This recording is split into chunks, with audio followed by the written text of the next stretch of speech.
ओम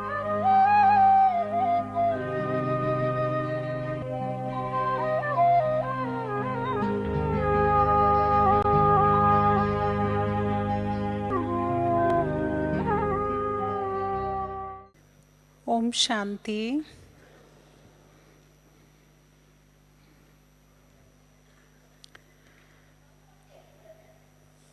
आज की इस सभा में विशेष कार्यक्रम ये है कि जब भी आप अपने शहर में अलग अलग स्थानों से जहां आप आए हैं, सेंटर्स पर जाते हैं, क्लास करते हैं और समय नहीं होता है, मुरली सुनते हैं, चले आते हैं।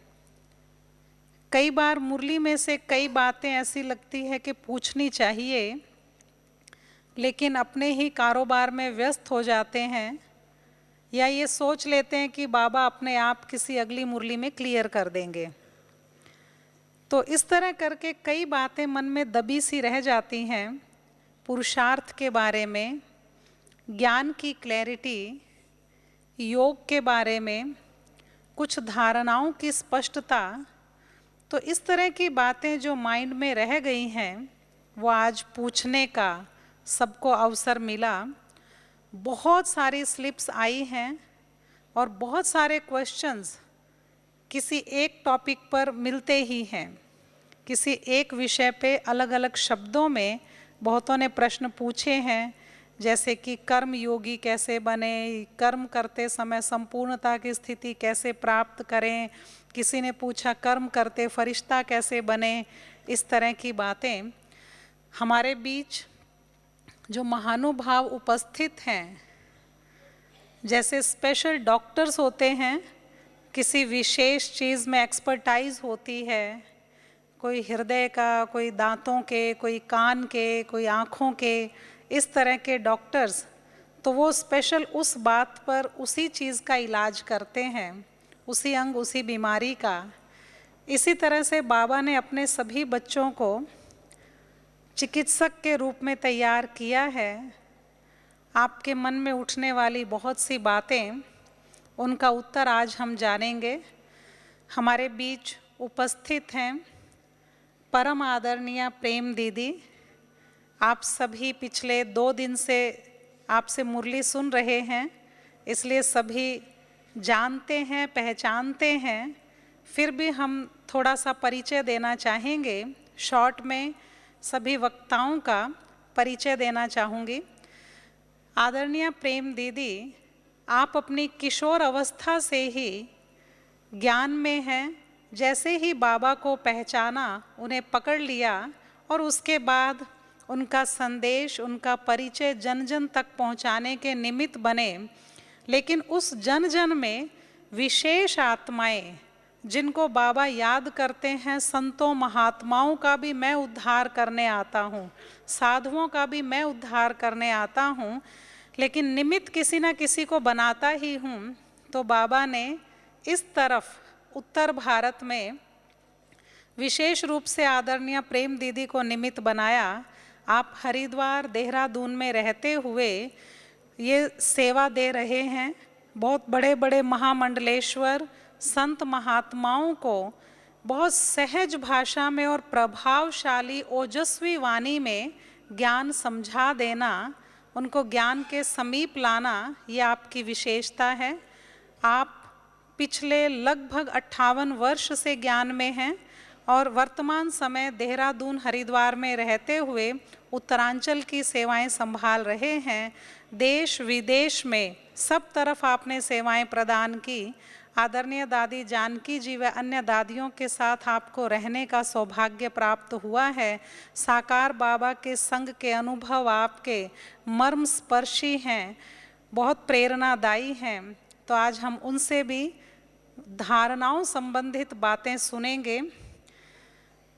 प्रेम भ्राता मोहन सिंघल जी, आप इंजीनियर रहे हैं और अब बाबा के घर में एक एक आत्मा, उनको विकारों से मुक्त कैसे किया जाए, उसकी इंजीनियरिंग आप करते रहते हैं। आप साइंटिस्ट इंजीनियर विंग के वाइस चेयरपर्सन हैं। तो इसीलिए यहाँ रहते हुए ही आप बेहद की सेवाएं संभालते हैं। बाबा के घर में मधुबन में रहते हुए आप भी अपनी युवा अवस्था से ही ज्ञान में हैं और बाबा के घर में ही पूरी तरह समर्पित रूप से अपनी सेवाएं दे रहे हैं। डॉक्टर बनारसी भाई जी, आप मेडिकल विंग की सेवाएं संभालते हैं और आप सबसे परिचित भी हैं। डॉक्टर बनारसी भाई जी स्पेशल कुछ ना कुछ प्रोजेक्ट चलाए ही रखते हैं। सभी स्वस्थ रहें, कोई भी बीमार ना रहे, किसी भी तरीके से उनको योग से और ज्ञान से आत्माओं को जोड़ना, और जो बीमार और रोगी होते हैं वो उस वक्त मेडिटेशन की बात और बाबा के ज्ञान की बात को समझ ही जाते हैं, क्योंकि वो उसके एक्सपेरिमेंट देखते हैं। तो इस तरह के एक्सपेरिमेंट्स करने और अपनी टीम से कराने की विशेष महारत आपको हासिल है। आदरणीय अनीता बहन जी, आप चंडीगढ़ में रहते हुए भी पूरे देश भर की आत्माओं की सेवा करते हैं। आप भी अपनी किशोर अवस्था से ही ज्ञान में हैं और जब से ज्ञान में है तब से ही सेवाओं में पूरी तरह से समर्पित हैं। इसीलिए आप सभी का हम हार्दिक स्वागत करते हैं, करतल ध्वनि से स्वागत करते हैं।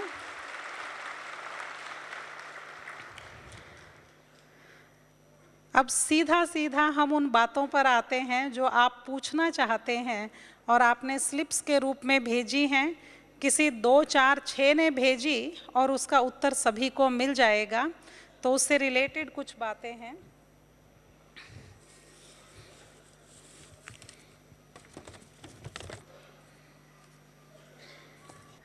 दीदी जी, कई बाबा के ज्ञान में चलने वाले बीकेज बच्चों के लिए बहुत चिंतित रहते हैं। वो चाहते हैं कि हमारे बच्चे भी ज्ञान में चले, आगे आएं। पढ़ाई में कमज़ोर हैं, शरीर से स्वस्थ नहीं रहते हैं, तो उनके परिवार वाले उन्हें प्रेरित करते हैं या बार बार इंसिस्ट करते हैं कि किसी पंडित को जन्मपत्री दिखाओ, किसी पंडित से पूछो। तो उनको मजबूरन ये करना पड़ता है।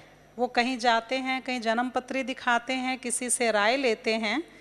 उसके बाद वो पंडित जी उनको बोलते हैं इस पर शनि की दशा है या राहु की दशा है, महामृत्युंजय का पाठ कराओ 1.25 लाख बार, या पीपल पर रोज़ पानी दो, या कुछ इस तरह का उनका इलाज या वो उपाय बता देते हैं।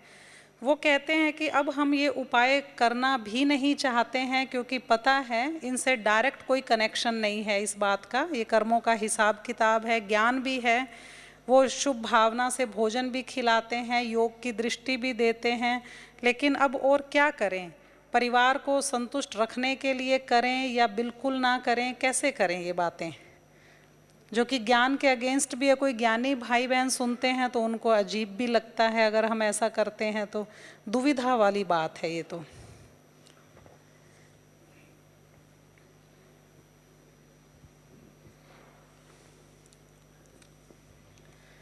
ओम शांति।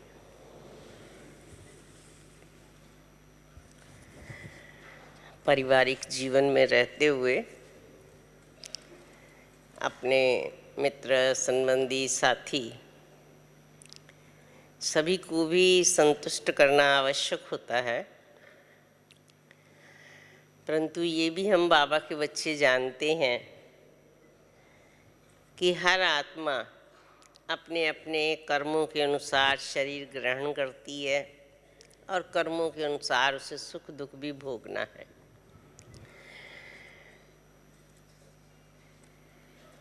हमें किसकी मत पर चलना है, ये डिसीजन हमें लेना है। संसार में रहते हुए हर व्यक्ति अपनी सोच के हिसाब से बोलता है और बोलेगा भी। उनका बोलना भी गलत नहीं है, परंतु हमें ये सोचना है कि हमें किसकी मत पर चलना है और कैसे हम अपने परिवार को व्यवस्थित रख सकते हैं।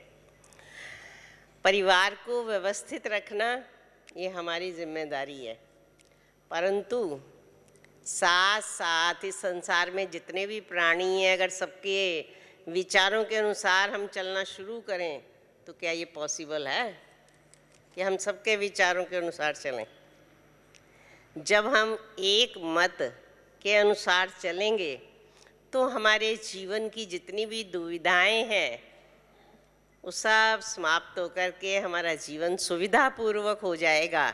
ऐसा अगर निश्चय है तो ज़रूर एक श्रीमत, एक बल, एक भरोसे पर चलना चाहिए और आप पाएंगे कि थोड़े समय में आपका परिवार भी आपका सहयोगी बन जाएगा।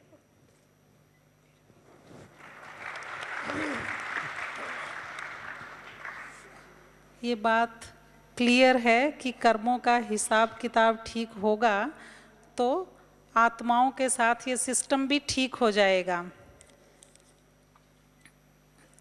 एक और बात 29/1/12 की मुरली में बाबा ने कहा था, व्यक्त मुरली में, कि 5 तत्वों द्वारा भी सूक्ष्म पाप होते हैं। इसका थोड़ा स्पष्टीकरण दीजिए। 5 तत्वों के द्वारा और शरीर के। ये तो आप सब जानते ही हैं कि ये हमारा शरीर 5 तत्वों का बना हुआ है, जानते हैं ना सब। और जितने भी पाप करते हैं वो सब इसके माध्यम से ही करते हैं। आत्मा इसके सिवाय तो कोई पाप नहीं कर सकती। इसलिए इन 5 तत्वों के द्वारा भी पाप होते हैं, माना इस शरीर के द्वारा पाप होते हैं। बाबा के कहने का भाव अर्थ ये था। बाकी तो प्रकृति के 5 तत्व भी व्यक्ति को भिन्न भिन्न प्रकार से दुख देते हैं, इसलिए वो भी उसके पाप बनते हैं, उसको भी पाप कहा जा सकता है। बाकी मुख्य रूप से ये शरीर से संबंधित मैं समझती हूँ कि बाबा की प्रेरणा है। बहुत अच्छा, क्योंकि शरीर के किसी भी अंग से, कर्मेंद्रिय से जो विकर्म होते हैं उनमें 5 तत्व इन्वॉल्व होते हैं। ये आदरणीय दीदी जी ने बताया है और इसके द्वारा विकर्म होते ही रहते हैं अगर अटेंशन की कमी है तो। भ्राता मोहन सिंघल जी से पूछना चाहेंगे, एक तो बहुत सी भ्रांतियां हैं जी कि विनाश 2012 में होगा या नहीं होगा, तो बाबा ने तो ऐसी कोई डेट बताई नहीं है। प्रश्न ये है कि विनाश से पहले जो तैयारी की जाए उसमें हम योग में बैठते हैं और हम ज्वालामुखी योग करना चाहते हैं, लेकिन अक्सर करके नींद का झुटका आता रहता है, तो उस पर कैसे कंट्रोल करें? योग में नींद ना आए और ज्वाला स्वरूप योग हो जाए, ये बहुतों ने ये प्रश्न पूछा है, तो इसका उत्तर, इसका स्पष्टीकरण चाहेंगे।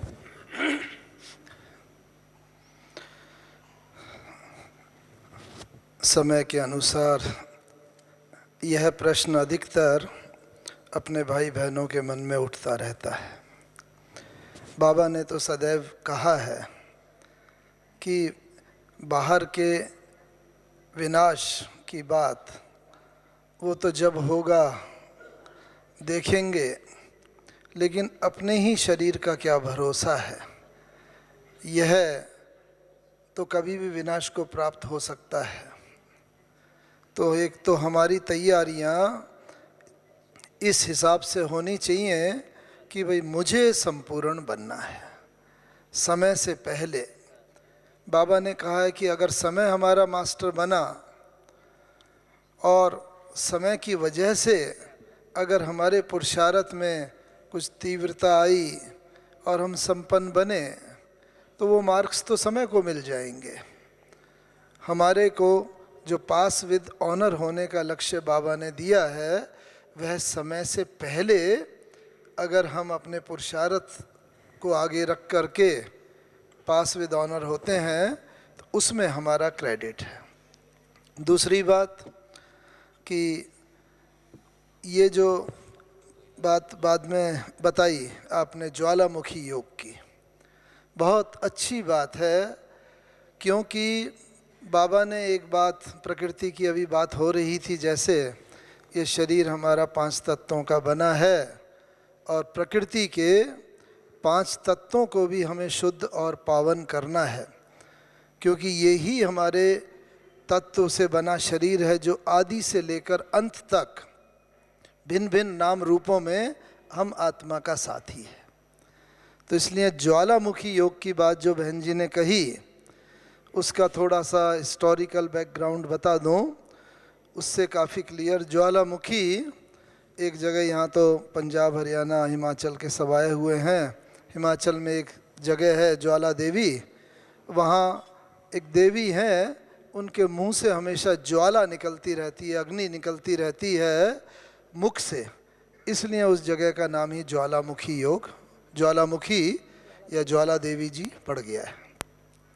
बाबा का भाव भी इसमें समझने का है कि ज्वाला, चूँकि मेरा कनेक्शन लौकिक में, मैं पेट्रोलियम इंजीनियर हूँ, ONGC से कनेक्शन रहा है मेरा, तो वहाँ पर इस संस्था ने जब सर्वे किया था तो पाया कि ज़मीन के नीचे से जो गैस निकल रही है, उस गैस के ऊपर किसी बुद्धिवान ने मूर्ति स्थापन की और वो गैस मुंह से निकलती रहती है, और उस गैस को जला दिया तो वो लगातार जलती रहती है। जब उसका सर्वे हुआ और इस बात की प्रत्यक्षता हुई कि ये ऐसा है, तो वहाँ पर इंजीनियर वैज्ञानिकों ने ONGC के, उन्होंने एक वाल्व जैसा लगाया और वाल्व को बंद कर दिया, वो ज्वाला निकलनी बंद हो गई, गैस बुझ गई। फिर उसको वाल्व को खोल दिया, फिर ज्वाला निकलने लगी, फिर वो गैस को जला दिया, जलने लगी। तो इससे यह बात सिद्ध होती है कि कोई भी अगर हमें ज्वालामुखी योग की बात है तो उसमें कंटिन्यूटी चाहिए, लगातार चाहिए। अगर एक कुछ सेकंड को भी अगर गैस बंद हो जाती है तो वो ज्वाला बंद हो जाती है। और इसमें ही बाबा ने कहा है हमारा सत्यता हो, लेकिन सत्यता के साथ साथ सभ्यता हो। हमारे जो जूनियर ऑफिसर थे उन लोगों ने ये करके करा तो लोकल लोगों ने अपोजिशन किया काफ़ी, और कि आप हमारी भावनाओं को ठेस पहुंचा रहे हो, तो थोड़ा मनभेद मतभेद हुआ। लेकिन ये बैकग्राउंड मैं इसलिए बता रहा हूँ एक बात के लिए, और जब हमारे सीनियर ऑफिसर आए उन्होंने देखा तो सत्य बात हम सबके सम्मुख रखें, लेकिन सभ्यता के साथ, सत्यता और सभ्यता। और ज्वालामुखी योग की जो बात मैं बता रहा था, बहन जी ने जैसे पूछा, तो ये कंटिन्यूटी चाहिए। तो बाबा भी यही बात कहते हैं कि यदि हम चाहते हैं कि हमारा ज्वालामुखी योग सदा रहे, अग्नि से संबंध है इसका, और अग्नि की एक विशेषता होती है कि वो हर एक चीज़ का रूप परिवर्तित कर देती है। और जब हमारे सामने किसी चीज़ का एंड रिजल्ट होता है तो उस कार्य के पुरुषार्थ में हमारी तीव्रता आ जाती है। तो अग्नि की जो विशेषता है वो ये है, हर चीज़ का रूप परिवर्तित कर देती है। इसीलिए ज्वालामुखी योग के लिए एक तो ये आवश्यक है कि हमारी कंटिन्यूटी लगातार बनी रहे अमृत वेले से उठकर। इसीलिए हमारा पहले ट्रैफिक कंट्रोल होता था, फिर हर एक घंटे का होने लगा, और इसी बात को एक तो बाबा कहते हैं कि लगातार निरंतरता बनी रहेगी। इस बात को बड़ा सहज एक बात से और समझा जा सकता है कि जब किसी पेशेंट की तबीयत सीरियस होती है, उसे हॉस्पिटल ले जाते हैं तो ड्रिप देते हैं। वो ड्रिप जो है कंटिन्यूअस एक एक बूंद चलती रहती है और वो उससे रिवाइव हो जाता है। तो ऐसे ही योग का मतलब कंटिन्यूटी से, मैं ऐसा समझता हूँ ज्वालामुखी योग अगर हमारा कंटिन्यूटी और तीव्र इंटेंसिटी का और समय का कंटिन्यूअस रहेगा तो हम बहुत काम कर सकेंगे, और बाबा जो हम बच्चों से चाहता है वह हम प्रत्यक्ष कर सकेंगे। बहुत बहुत धन्यवाद। बहुत अच्छे एग्जाम्पल देके मोहन भाई जी ने समझाया कि जैसे ड्रिप लगाई जाती है तो कंटिन्यूअस बूंद बूंद आती है, तो इसी तरह ऐसा नहीं कि एक दिन में सवेरे 3 घंटे योग लगा लिया और फिर 3 दिन तक योग नहीं किया, तो वो ज्वालामुखी योग नहीं होता।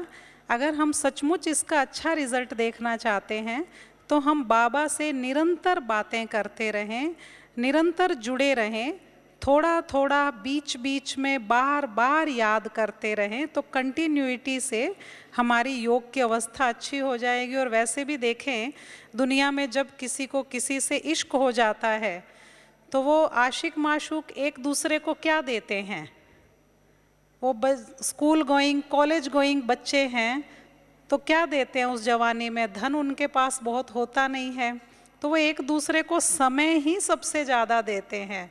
दूर कहीं अकेले कोने में एक दूसरे के साथ बैठे रहते हैं, फिर आजकल फ़ोन पर बातें करते रहते हैं। तो जितना ज़्यादा समय देते हैं उतना ज़्यादा प्यार बढ़ जाता है। तो इसीलिए समय देना बाबा को, बाबा के साथ इश्क को बढ़ाएगा। तो कंटिन्यूटी इसमें रखें। इसीलिए बाबा ने 12 बार कहा था, 12 बार, 24 बार, 10-10 मिनट का अभ्यास, क्योंकि गैप ना डालें बीच में कि मुझे अपने माशूक से मिले हुए बहुत देर हो गई, ऐसा ना हो। तो ज्वाला स्वरूप योग में मदद मिलेगी। हम आदरणीय अनीता बहन जी से एक प्रश्न पूछना चाहते हैं कि अक्सर करके ये बात कही जाती है कि पांडवों के साथ कुत्ता गया, अंत तक उनके साथ कुत्ता रहा। तो ये स्पेशलिटी क्या है, कुत्ते का क्या गायन है, ये कुत्ता क्यों उनके पीछे पड़ा रहा, इसके बारे में अनीता बहन जी बताएंगे। और एक प्रश्न कईयों ने पूछा है कि कितनी जनसंख्या होगी सतयुग में, त्रेता युग में। तो इसकी बहुत कोई बिल्कुल पिन पॉइंट गिनती नहीं है। इसके बारे में भी मोटे रूप में पहले ये बात बता देंगे, फिर पांडवों की बात बताएंगे। ओम शांति। कविता बहन को लग रहा है कि शायद शास्त्र मैंने लिखे हैं। भाई मैंने नहीं लिखे हैं। फिर भी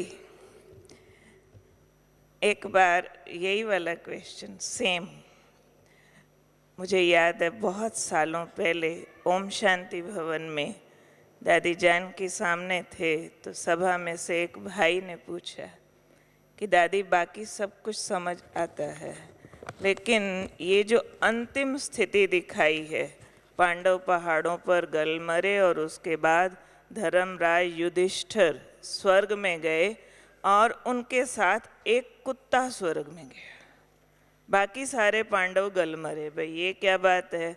धर्मराज युधिष्ठिर भी समझ आता है क्यों स्वर्ग में गया। तो दादी ने बहुत सिंपल जवाब दिया था कि पुरुषार्थ करते करते करते अंतिम स्थिति तक पहुंच जाओ, कर्मातीत तक पहुंच जाओ, सारे विकर्म विनाश कर लो, सारी सेवाएं कर लो, सब कुछ कर लो, तो भी कोई ना कोई टांग खींचने वाला पीछे लगा रहेगा।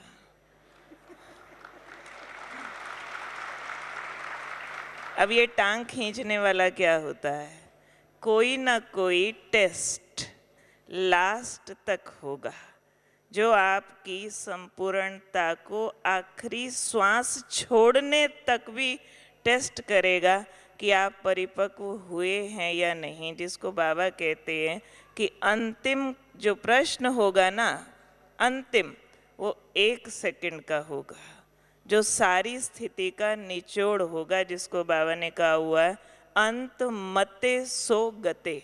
ये अंत मते और गते की बात भी इसीलिए कही गई है कि अंत में आपकी मति टेस्ट की जाएगी। जितना टॉप क्वालिटी तक मति पहुंची होगी, उतना टॉप क्वालिटी का टेस्ट भी अंत में आएगा ज़रूर। और वैसे भी देखा जाए तो हर एक, अगर अपने जीवन में देखें तो हर एक के पास स्टिल कितना भी कर्म बंधन काट लिया हो, कितना भी अच्छा पुरुषार्थ किया हो, कोई ना कोई एक विघ्न ज़रूर बाकी होता है। चाहे व्यक्ति के रूप में जो उसके पुरुषार्थ में विघ्न डाल रहा है, चाहे कोई पदार्थ के रूप में, चाहे कोई संस्कार के रूप में, कोई ना कोई एक बात लगता है ये हट जाए ना बस। तो इसलिए उस कुत्ते को ज़रूर माइंड करना चाहिए, जो एक विघ्न बाकी है जल्दी से उसको पूरा करें और अपनी संपन्नता तक जाकर के पहुँचे। और उसी को सर्च करना, ये है महीन पुरुषार्थ और महारथियों का पुरुषार्थ। दूसरा जो जनसंख्या पूछी है, अभी पर्ची दिखाई कविता बहन ने, एक भाई ने लिखा है कि अगर सतयुग में एक बच्चा है तो फिर 9 लाख से 33 करोड़ कैसे हो जाएंगे। बाबा ने बताया हुआ है कि एक बच्चा एक बच्ची सतयुग में होते हैं, और उस हिसाब से त्रेता अंत तक 33 करोड़ की संख्या है। और बाकी बहुत ज़्यादा इस तरह की गिनतियों और मिनतियों में जाने का पुरुषार्थ करने की ज़रूरत नहीं है। बाबा ने बहुत सारी बातों के लिए बताया हुआ है, वहाँ जो होगा सो देखा जाएगा। इसलिए आप बच्चों को सिर्फ बाबा अभी जो कहते हैं देह से न्यारे होकर मुझे याद करो, उस पर ज़्यादा अटेंशन देना है। बहुत धन्यवाद। तालियां बजाने में बिल्कुल कंजूसी ना करें, आपकी एक्सरसाइज होती है। अभी बनारसी भाई जी से एक प्रश्न पूछना चाहेंगे। हमारे पास प्रश्नों की भरमार है, बहुत सारी पर्चियां अभी तक आती जा रही हैं, इसीलिए थोड़ा शॉर्ट में जवाब देंगे ताकि हम पूरे बहुत आत्माओं को संतुष्ट कर सकें। बनारसी भाई जी, बहुत सी आत्माओं की ये प्रॉब्लम है कि व्यर्थ बहुत चलता है, और कहाँ कहाँ चलता है। एक मेजर बात भी कईयों ने पूछी है कि जहाँ वो रहते हैं, जिन आत्माओं के संग रहते हैं, चाहे वो ईश्वरीय परिवार की आत्माएं भी हैं, तो वो उनसे पुराने भी हैं ज्ञान में, लेकिन उनमें वो बातें उनको नहीं दिखाई देती जैसा बाबा चाहते हैं। तो शायद वो अपने को देखना भूल जाते हैं और उनको देखने लग जाते हैं, तो उनको लगता है कि हम किसको फॉलो करें, तो ये भी फॉलो करने लायक नहीं है, फिर व्यर्थ चल पड़ता है। तो फिर ऐसा व्यर्थ चलते चलते अच्छा पुरुषार्थ कैसे होगा? इस व्यर्थ से मुक्त कैसे रहें, और साक्षी भाव क्या है? ओम शांति। पहले हम समझे हम किसके बच्चे हैं। भली भांति हम सबको पता हो हम परमात्मा के संतान हैं, हम शिव बाबा के बच्चे हैं। शिव बाबा हमको पढ़ा रहा है और नई दुनिया विश्व की मालिक बना रहा है। तो हम निरंतर अगर बाबा को याद करेंगे तो व्यर्थ संकल्प नहीं चलेगा। व्यर्थ संकल्प चलता ही है जब हम बॉडी कॉन्शियस में आते हैं, एक दूसरे को देखते हैं। बाबा ने हमको क्या दिया है, विश्व के मालिक बना रहा है, इतना इज्जत दिया है। सारी दुनिया भगवान को याद करती है, और भगवान किसको याद कर रहा है? हम बच्चों को याद कर रहा है।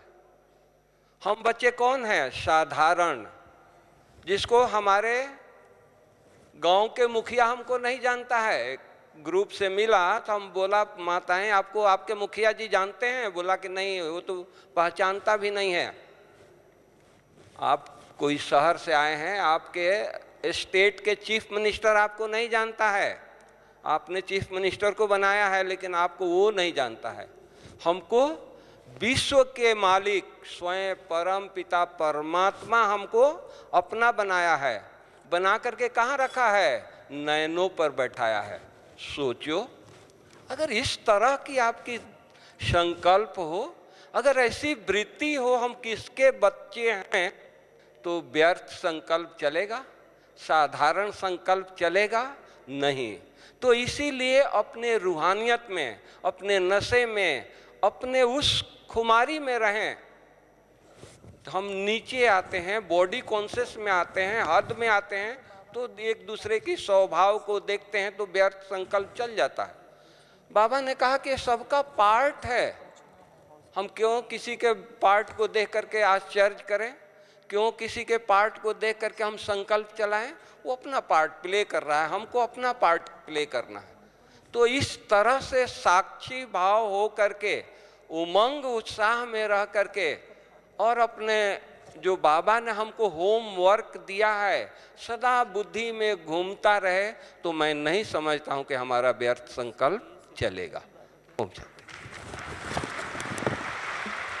बहुत अच्छा भ्राता जी ने हमें समझाया कि कहीं ना कहीं देह भान के कारण ये स्थिति है, और देही अभिमानी बनने की सारी बातें विशेष रूप से स्वमान में रहना। आपने इतने स्वमान दे के ये बात समझाई है।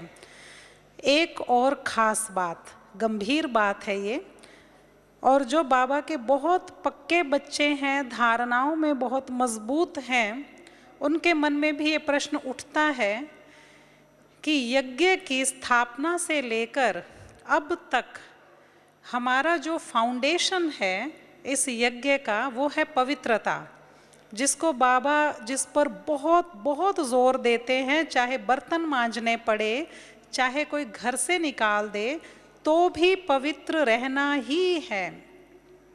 लेकिन बहुतों के मन में संकल्प उठता है कि ऐसे तो डिससर्विस हो जाएगी, ऐसे कैसे होगा, इसीलिए ऐसे ही चलाते रहते हैं। पिछले दिनों बाबा ने मुरली में कह दिया था कि अगर कोई पवित्र नहीं रह सकता, 2.5-3 साल उसे आते हुए हो गए और उसने कहा जी मेरी सब बातें ठीक हैं, मुरली के बिना मैं नहीं रह सकता, मुरली सुनना पसंद करता हूँ, लेकिन मैं पवित्र रह नहीं सकता, तो बाबा ने कहा उसको बेशक भेज दो, उसको आने की छुट्टी ना दो। इतनी बात बाबा ने इस बात को समझकर, इस बात को गहरा समझकर बाबा ने हमें सीधा सीधा ये बात समझाई है।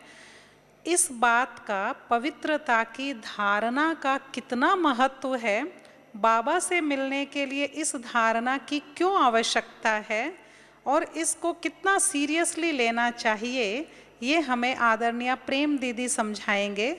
क्योंकि जब से यज्ञ शुरू हुआ आपने तब से वो सब किस्से कहानियाँ देखे हैं कि बाबा का प्यार खींचने वाली गोपियों ने कितना सहन करके, कितनी मार खा के भी ये धारणा अपनाई और इससे यज्ञ कितना आगे बढ़ा है।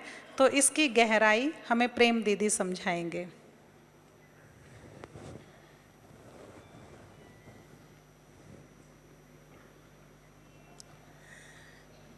पवित्रता ब्राह्मण जीवन का फाउंडेशन है,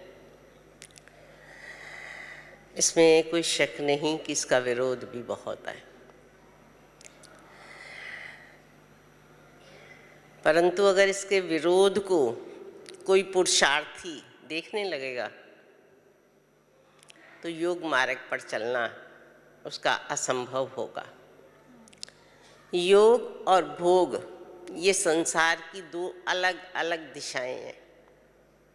अगर आपको योग मार्ग पर चलना है तो निश्चय ही भोग मार्ग को छोड़ना होगा, और अगर आप चाहें कि हम दोनों पे चलते रहें तो ये मैं ऐसा समझती हूँ कि ये हमारी सोचने की गलत दिशा है। जब दो दिशाएं अलग अलग जाती हैं, आप पूर्व और पश्चिम इकट्ठा चल सकते हैं? कौन चल सकता है पूर्व और पश्चिम इकट्ठा? हाथ खड़ा करो। कोई नहीं चल सकता। ठीक ऐसे ही योग और भोग भी दो अलग अलग दिशाएं हैं, उस पर इकट्ठा नहीं चला जा सकता। और अंतः जीत किसकी होती है? अंतः जीत पवित्रता की ही होती है।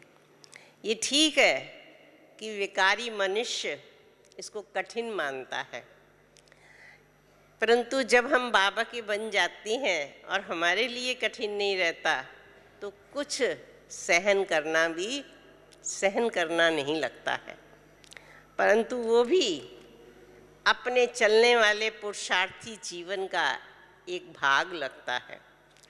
और जब हम अपने संकल्प में दृढ़ हैं तो निश्चय ही माया और मायावी दोनों हमारे सामने झुक जाते हैं। यही तो रावण पर जीत है, यही बाबा का कर्तव्य है। अगर इस पवित्रता की धारणा में हम थोड़ा भी कमज़ोर रहते हैं मन से भी, तो बाबा से योग नहीं हो सकता। आप योग में बैठ तो सकते हैं आसन लगा करके, पर आपका योग बाबा से नहीं हो सकता है। योग आपका बाबा से तभी लगेगा जब आप अपने जीवन को पवित्र बनाएंगे। इसीलिए बाबा कहते हैं, बच्चे पवित्रता है मुख्य। ज्ञान और योग क्या है? ज्ञान और योग है ही इन विकारों से मुक्ति पाने का एकमात्र साधन। तो ज्ञान भी हम सुनते रहें, योग भी हम लगाते रहें और पवित्र ना बने तो माना हम ज्ञान और योग दोनों को पानी में बहा रहे हैं, क्योंकि वो हमारे जीवन में तो धारण हो नहीं रहा। जैसे भक्ति मार्ग में कथाएं सुनते रहते हैं, राम जी ने मरे या रावण जी मरे, वो हमें समझ में नहीं आता। ठीक इसी तरह से जब तक पवित्रता की धारणा नहीं है तब तक ज्ञान और योग भी किसी को समझ में आ नहीं सकता है। इसलिए ये हमारे ब्राह्मण जीवन का मूल आधार है। ऐसा मान करके अगर हम इसको जीवन में धारण करते हैं तो बाकी सब धारणाएं सहज ही हमारे जीवन में होने लगती हैं।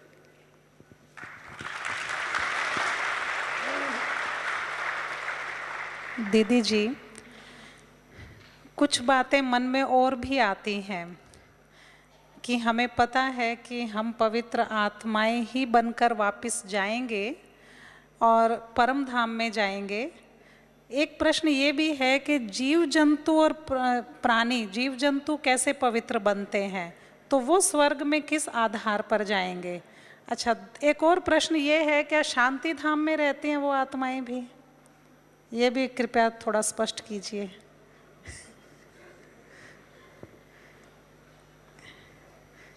जीव जंतुओं की आत्माएं शांति धाम से आती हैं और शांति धाम में जाती हैं, या फिर स्वर्ग में कैसे आएंगी, कि वो पवित्र कैसे बनेंगी?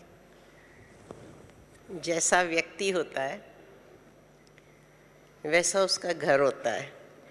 ये तो आप सब लोग अनुभव करते होंगे ना। अगर कोई धार्मिक प्रवृत्ति का व्यक्ति है तो उसके घर में आप जाएंगे तो आपको धार्मिक चित्र, धार्मिक पुस्तकें, ये सब जड़ चीज़ें हैं पर धार्मिक ही मिलेंगी। और अगर किसी अधर्मी व्यक्ति के घर में जाएंगे तो आपको अश्लील चित्र, अश्लील साहित्य, यही सब कुछ मिलेगा। संसार में जो कुछ भी है वो व्यक्ति के प्रभाव से है। जब व्यक्ति सतोगुणी होता है तो उसके साथ साथ जो भी जड़ चैतन्य प्रकृति है वो भी सतोगुणी हो जाती है। और जब व्यक्ति तमोगुणी होता है तो सारी प्रकृति भी तमोगुणी हो जाती है। तो सतयुग में चूँकि मनुष्य सतोगुणी होगा इसलिए जीव जंतु भी सब उसके प्रभाव में चलते हैं तो वो भी सतोगुणी होंगे, प्रकृति भी सतोगुणी होंगी। मनुष्य का ये प्रभाव हर वस्तु के ऊपर रहता है, इसीलिए वहाँ ये सब सतोगुणी होते हैं। पतन हुआ तो भी कहाँ रहते हैं? कहाँ रहती हैं इनकी आत्मा?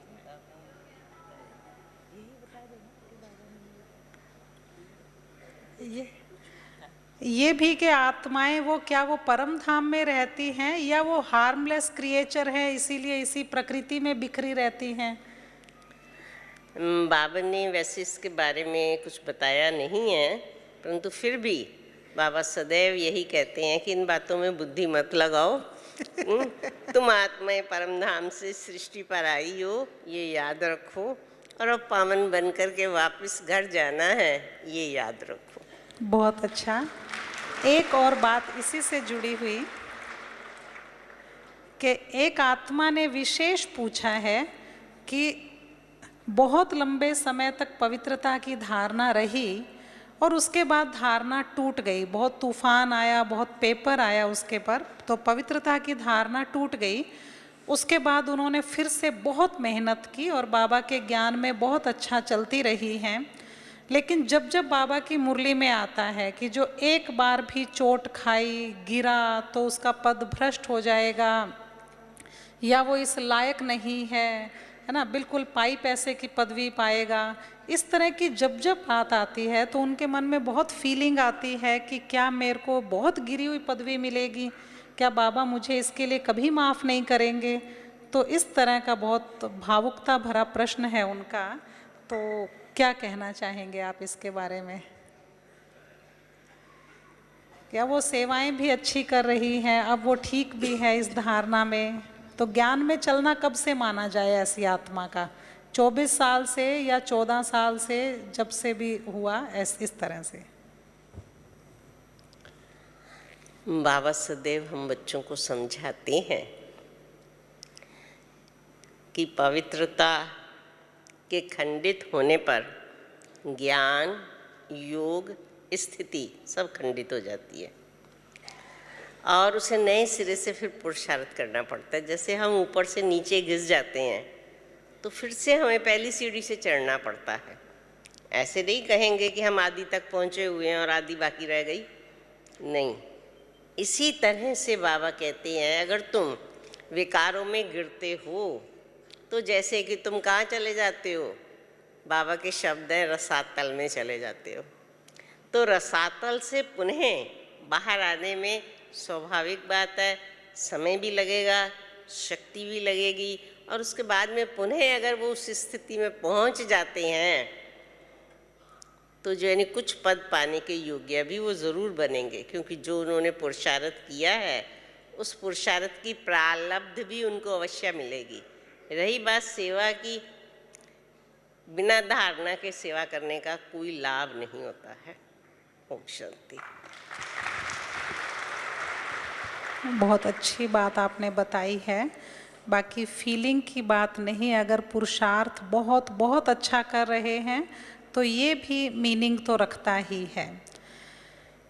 एक और चीज़ जो हम पूछना चाहेंगे डॉक्टर बनारसी भाई जी से, कि बहुतों के मन में ये संकल्प उठता है कि यज्ञ में जब हम धन लगाते हैं तो हमारी इच्छा तो होती है कि हम बहुत लगाएं, लेकिन जब लगाने लगते हैं तो कुछ ना कुछ कैलकुलेशंस दिमाग में आ जाती है, तो वो थोड़ा हो जाता है लगाते समय। तो क्या ये फीलिंग भी मीनिंग रखती है कि हम चाहते बहुत हैं लेकिन फिर लगाते थोड़ा हैं, या चाहते हैं लेकिन लगा नहीं पाते हैं, इस तरह की बातें? तो ये धन, बाबा कहते हैं पूरी तरह से समर्पित रूप से धन खर्च करो। तो क्या हम ट्रस्टी बन के धन खर्च करते रहें बाबा से पूछ पूछ के? तो क्या इसको ट्रस्टीशिप या बाबा के यज्ञ में स्वाहा करना कहा जाएगा, कि हम सिर्फ पूछ पूछ के खर्च कर रहे हैं, चाहे लौकिक पर भी खर्च कर रहे हैं और अलौकिक में भी यथाशक्ति लगा रहे हैं? तो इसका क्या अर्थ है, कितना लगाना चाहिए और किस भाव से लगाना चाहिए? ओम शांति। जो भी कुछ हमारे पास है, हम जब स्वयं बाबा को हो गए तो ये सब बाबा का है, ये मान करके चलें। चाहे हम घर गृहस्थ में हैं, चाहे समर्पित हैं, हम ट्रस्टी बन करके चले, ट्रस्टी बन करके रहें। और जो प्रेरणा आती है किसी को देख करके नहीं, वो किया तो हमको भी करना है, वो कर रहा है तो हमको भी करना है, नहीं। हम बाबा के बच्चे हैं और बाबा ने कई बार मुरलियों में कहा कि बच्चे आप मेरे को क्या देते हो, मुझे तुम्हारा कुछ चाहिए नहीं। और सचमुच हम सोचें, हम परमात्मा को, शिव बाबा को, जो दाता है, जो कुबेर है, उसको हम दे ही क्या सकते हैं? बल्कि हम जो देते हैं वो लेने के लिए देते हैं। बाबा ने कई बार कहा है कि बच्चे तुम एक नया देते हो तो तुमको हम सोने का महल देते हैं, ईंट बना करके हम सतयुग में, स्वर्ग में तुमको सोने का ईंट देते हैं। तो आप विचार करें वो देना हुआ क्या? आज हमारे जो भी बड़े हुए हैं, बाबा को साकार, बाबा ब्रह्मा बाबा को देखें, बाबा ने गिनती करके दिया क्या? सोचे, हमारे दादियों ने जब समर्पित हुए तो सब कुछ ला करके स्वाहा कर दिया, गिनती करके दिया क्या? तो झाटकू का मतलब क्या हुआ? जो है बाबा का है, जो प्रेरणा आपको आ रही है उसमें आप संशय नहीं लाइए, वो कर दीजिए। बाबा ने ये भी कहा है कि जो निश्चय बुद्धि बच्चे हैं, जो हमारे बच्चे हैं, वो 2 रोटी के लिए भूखे नहीं सोएंगे। आप सब कुछ बाबा के, आप सब कुछ बाबा के हवाले कर देते हो तो उसका 1000 गुना बाबा अभी वर्तमान संगम पर भी देता है, और भविष्य में तो कितना गुना देगा वो हम सब अनुभव करेंगे, कर रहे हैं। तो इसलिए निरसंकल्प होकर के हमारी स्थिति अच्छी हो, बाबा से हमारी लगन हो, बाबा से हमारा लिंक जुटा रहे, हम ईश्वरीय नशे में रहें, उसी खुमारी में रहें। जो संकल्प आता है करते जाएं, कर्तापन का भान नहीं होनी चाहिए, मैंने किया नहीं, अहो सौभाग्य है मेरा, ये कुछ जो कणा दना है, जो पंखुड़ियां हैं, वो सेवा में लगी, बाबा ने स्वीकार किया, हम धन्य हो गए। इस भावना से करेंगे तो हमारा भाग्य बनेगा। बहुत बहुत अच्छा। क्योंकि अगर कैलकुलेशन ही याद रखनी है तो ये कैलकुलेशन याद रखने की ज़रूरत है कि जो आप देते हैं बाबा उसका 1000 गुना करके देते हैं। ये कैलकुलेशन ज़्यादा अच्छी है। मोहन भाई जी बताएंगे, बाबा मुरली में कहते हैं लास्ट में आने वाले भी फास्ट जा सकते हैं, जबकि समय की कमी है। तो जो लास्ट में आए हैं वो क्या पुरुषार्थ की विधि अपनाएं जो फास्ट जाएं? क्योंकि बाबा ने तो कहा है बहुत काल का अभ्यास चाहिए। तो बहुत काल का अभ्यास उनका कैसे होगा जिनको समय ही कम मिला है? और दूसरी बात, क्या वो सतयुग के शुरू में आएंगे फिर, जो शुरू में ब्रह्मा बाबा के साथ नहीं आए या शुरू से सेवाएं नहीं संभाली, तो क्या वो सतयुग के शुरू में आएंगे या अंत में आएंगे? ये उनके मन में थोड़ी सी बात है। क्लैरिटी होगी तो पुरुषार्थ तेज हो जाएगा। बहुत अच्छा प्रश्न है, सभी के मन में आना स्वाभाविक ही है। जब कोई रेस होती है तो कुछ आगे होते हैं और कुछ पीछे होते हैं, और पीछे वाला आगे तभी जा सकता है या तो उसकी स्पीड तेज हो या आगे वाले की स्पीड कम हो जाए तो वो उसे क्रॉस करेगा। तो इस बात को ध्यान में रखते हुए एक तो हमें ये देखना है, बाबा ने कहा है ये रेस शुरू कब से होती है।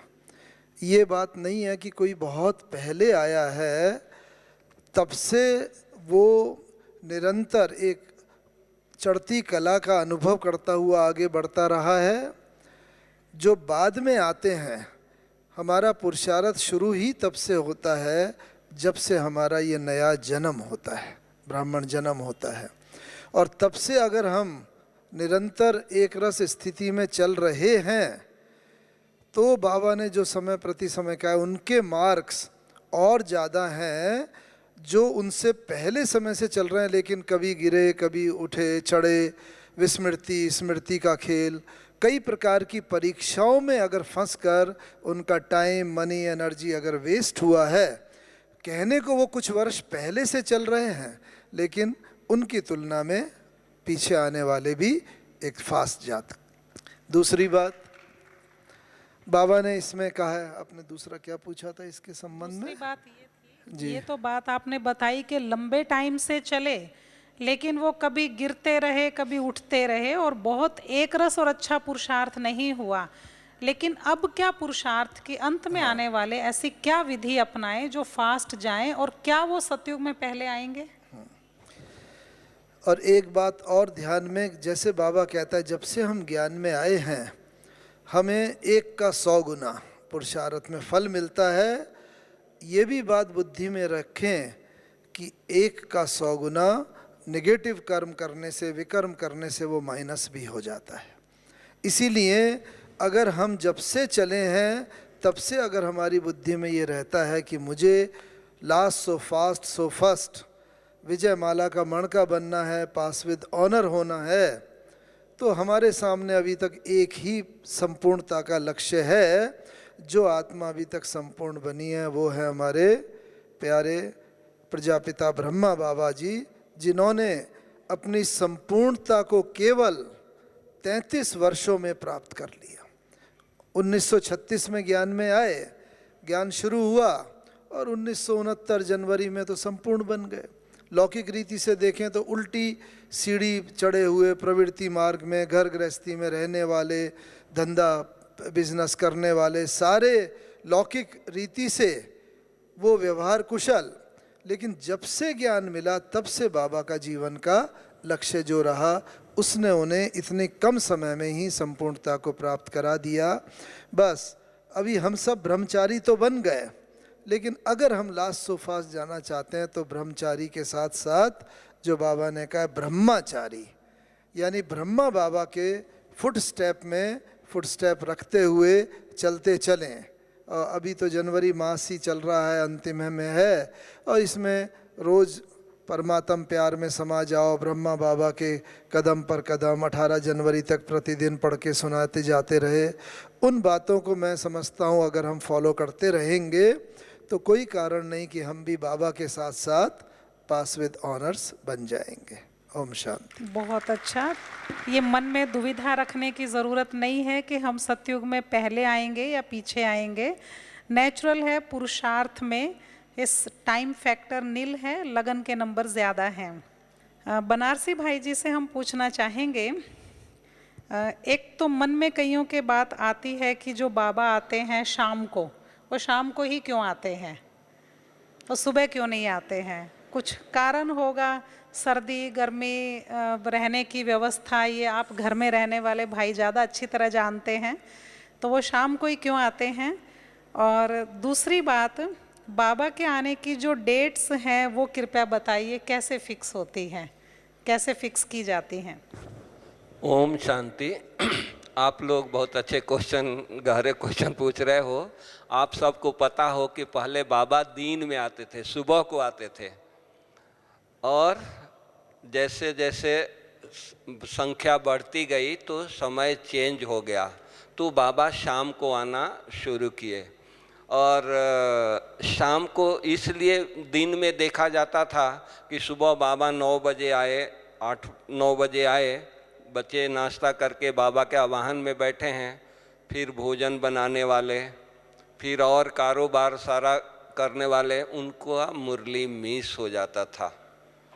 सब कुछ देख करके, यज्ञ के कारोबार देख करके बाबा ने, दादियों ने, बड़ों ने ये किया कि शाम का टाइम ठीक है, भोजन बनाने वाले भोजन बना करके निश्चिंत हो गए, सब कारोबार समेट करके निश्चिंत हो गए, आने वाले भी सारे दिन में आ करके आराम से शाम तक पहुंच गए।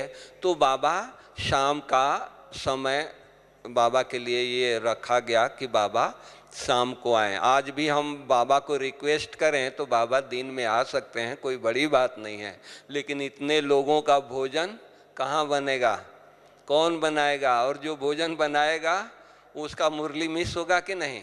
लेकिन आज किसी की मुरली मिस नहीं होती है, चाहे खिलाने वाले हैं, चाहे बनाने वाले हैं, चाहे कोई भी प्रकार की जो सेवा पर हैं। शाम का समय फ्री होता है, नुमा शाम का समय होता है, इसलिए बाबा का समय ये सबसे अच्छा माना गया।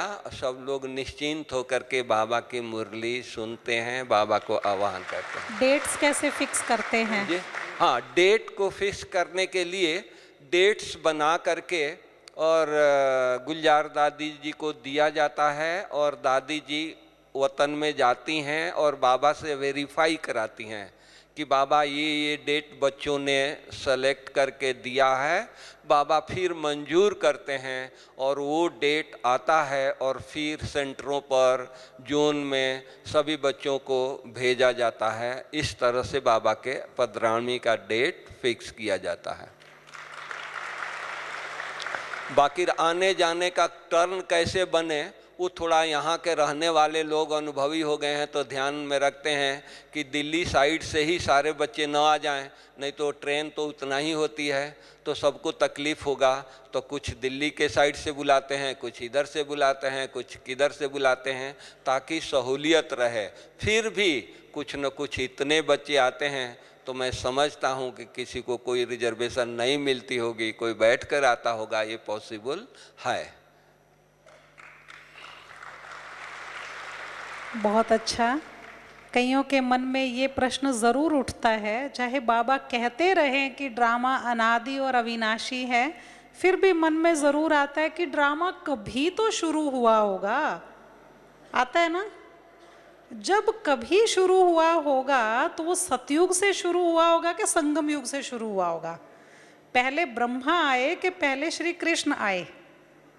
है ना? ब्रह्मा ने पुरुषार्थ किया, वो श्री कृष्ण बने, या पहले से कृष्ण से शुरुआत हुई? इसके बारे में अनीता दीदी बताएंगे।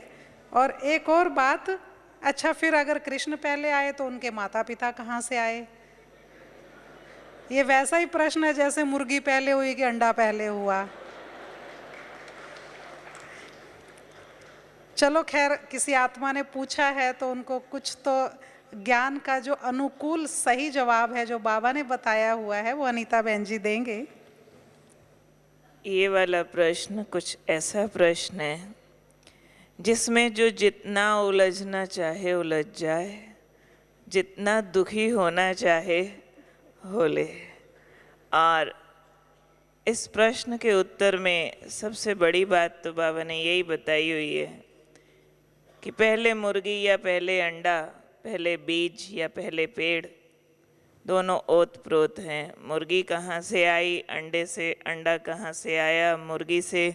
और फिर अगर कहो कि ड्रामा शिव बाबा ने बनाया और उसमें पहले सतयुग बनाया कि पहले संगम युग बनाया, फिर शिव बाबा ने बनाया तो शिव बाबा ने कहाँ बैठकर बनाया? वो फिर कोई धरती, कोई आसमान, कोई जगह तो होगी। फिर अगर उस पर बनाया तो उसको किसने, उसको किसने, उसको किसने? फिर तो ये भी सवाल आ जाएगा शिव बाबा को किसने बनाया, है ना? फिर जिसने शिव बाबा को बनाया उसको किसने, उसको, उसको, उसको। तो 3 चरम सीमा है इसकी, 3 फाइनल एंड्स हैं। कोई तो लास्ट स्टेप होता है ना किसी भी चीज़ का, तो 3 है जहाँ लास्ट होता है ये वाला सारा आंसर। वो है आत्मा, परम आत्मा और नेचर। और इनका जो कंबाइंड ड्रामा है ये बना बनाया है। इस बने बनाए को कहा जाता है neither be created not be destroyed. ये अनादि और अविनाशी हमारे शास्त्रों में लिखा हुआ है। अनादि, अनादि यानी जिसका आदि नहीं है, नो स्टार्टिंग पॉइंट। अविनाशी, नो एंड, जिसका स्टार्टिंग पॉइंट होता है उसका एंड होता है। तो ये साइकिल है, साइकिल का शुरू और आदि नहीं होता है, इसलिए इसको चक्र कहा जाता है। तो 3 महाशक्तियां हैं, आत्मा, परमात्मा और प्रकृति, जिनका ना कोई क्रिएटर है, जिनका ना कभी विनाश होता है।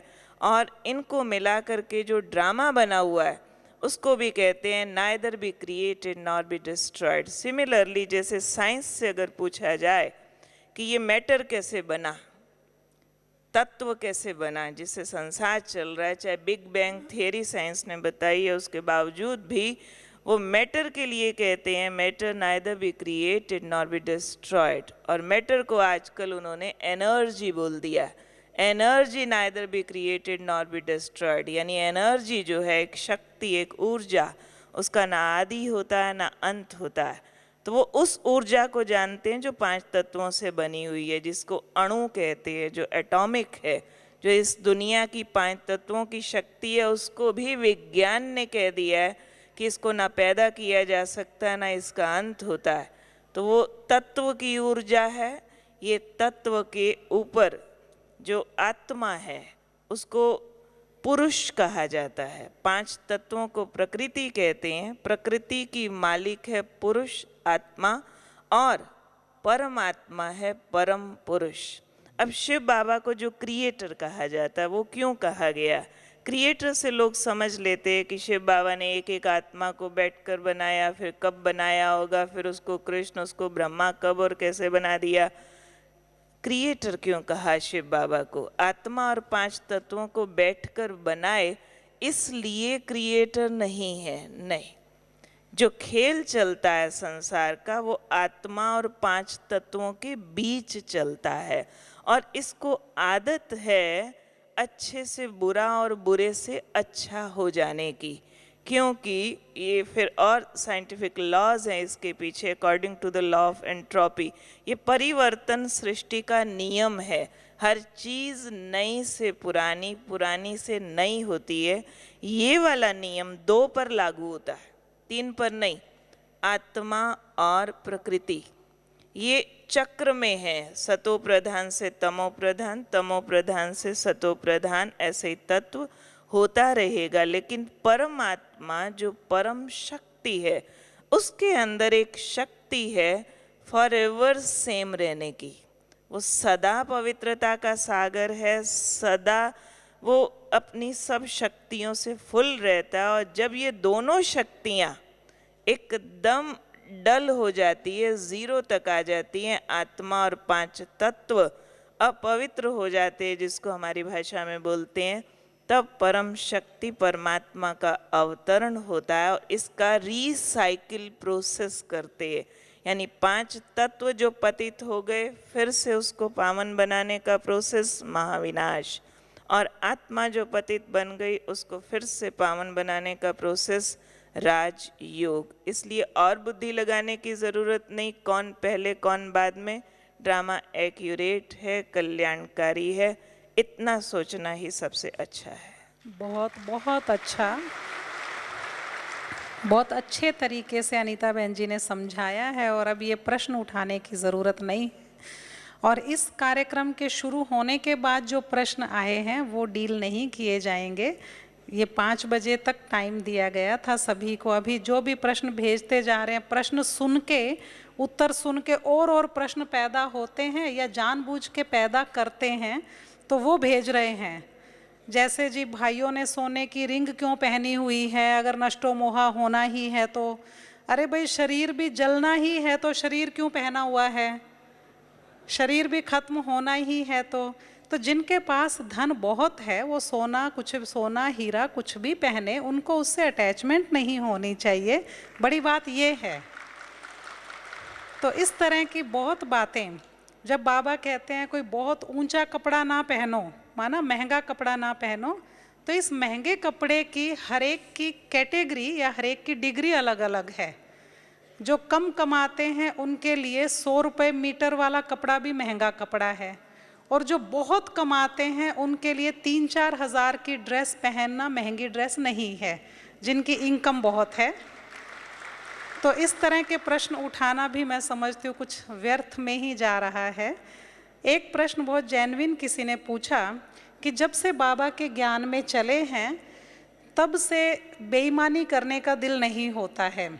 धंधा बिजनेस करते हुए हम चाहते हैं ईमानदारी से चलें, ऑफिस में भी हम ऊपर की कमाई ना करें, लेकिन जब हम ईमानदारी से चलने लगे तो जो और साथी हैं जो बहुत खुले रूप से बेईमानी करते थे, उनको आगे बेईमानी करने का मौका नहीं मिलता है, तो वो हमसे असंतुष्ट हैं। तो बताइए उनको कैसे संतुष्ट करें, बनारसी भाई जी बताएंगे। बाबा ने हम बच्चों को क्या बनाया है, क्या बनाना चाहते हैं? फरिश्ता बनाना चाहते हैं, एंजिल बनाना चाहते हैं। एंजिल बनने वाले व्यक्ति 2 नंबर के धंधा नहीं करेंगे।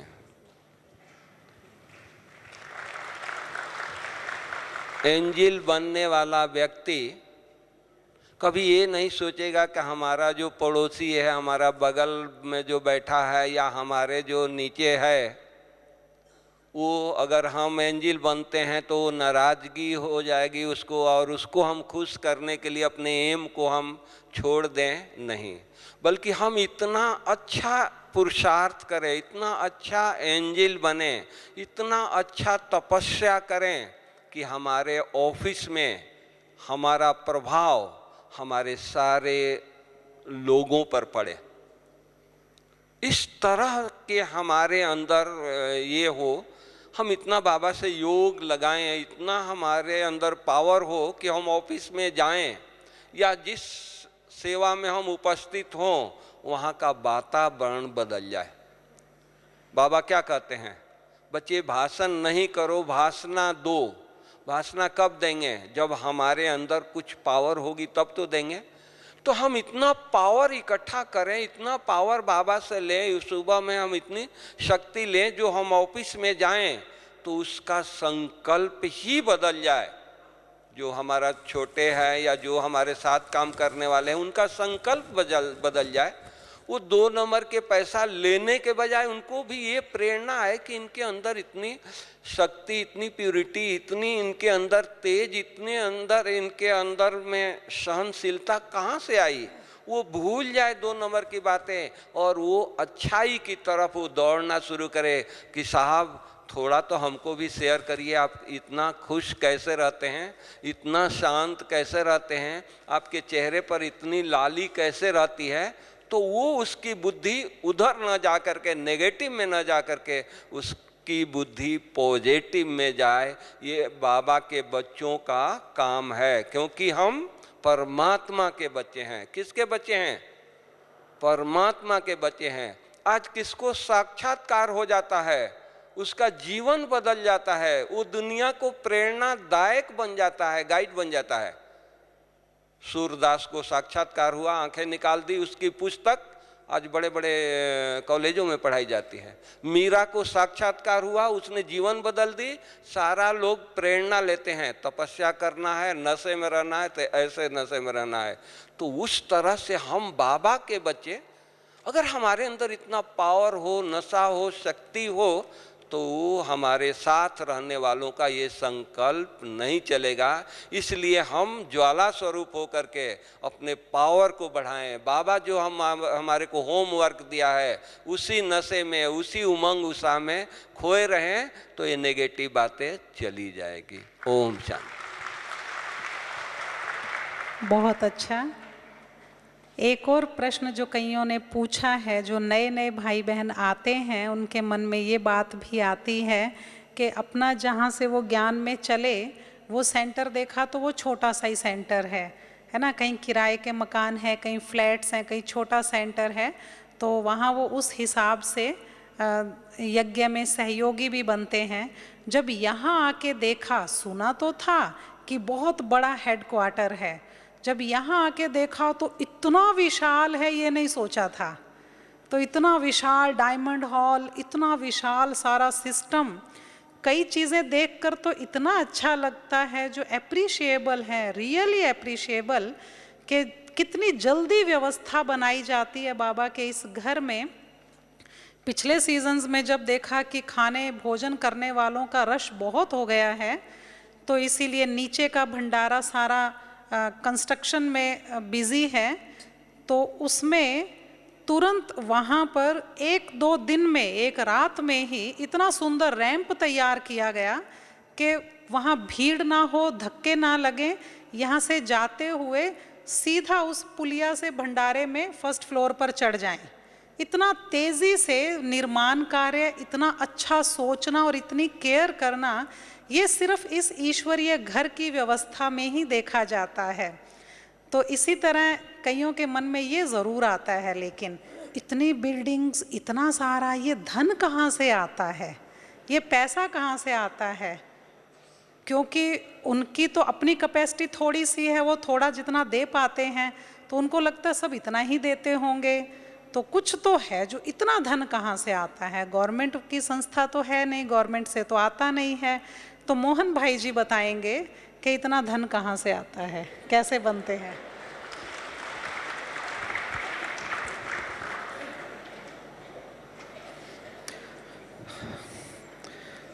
कोई भी कार्य में धन की तो आवश्यकता होती ही है, और मेरा भी ये सौभाग्य रहा है यज्ञ में पिछले लगभग 50 वर्षों से, और इसकी प्रोग्रेस देखने का।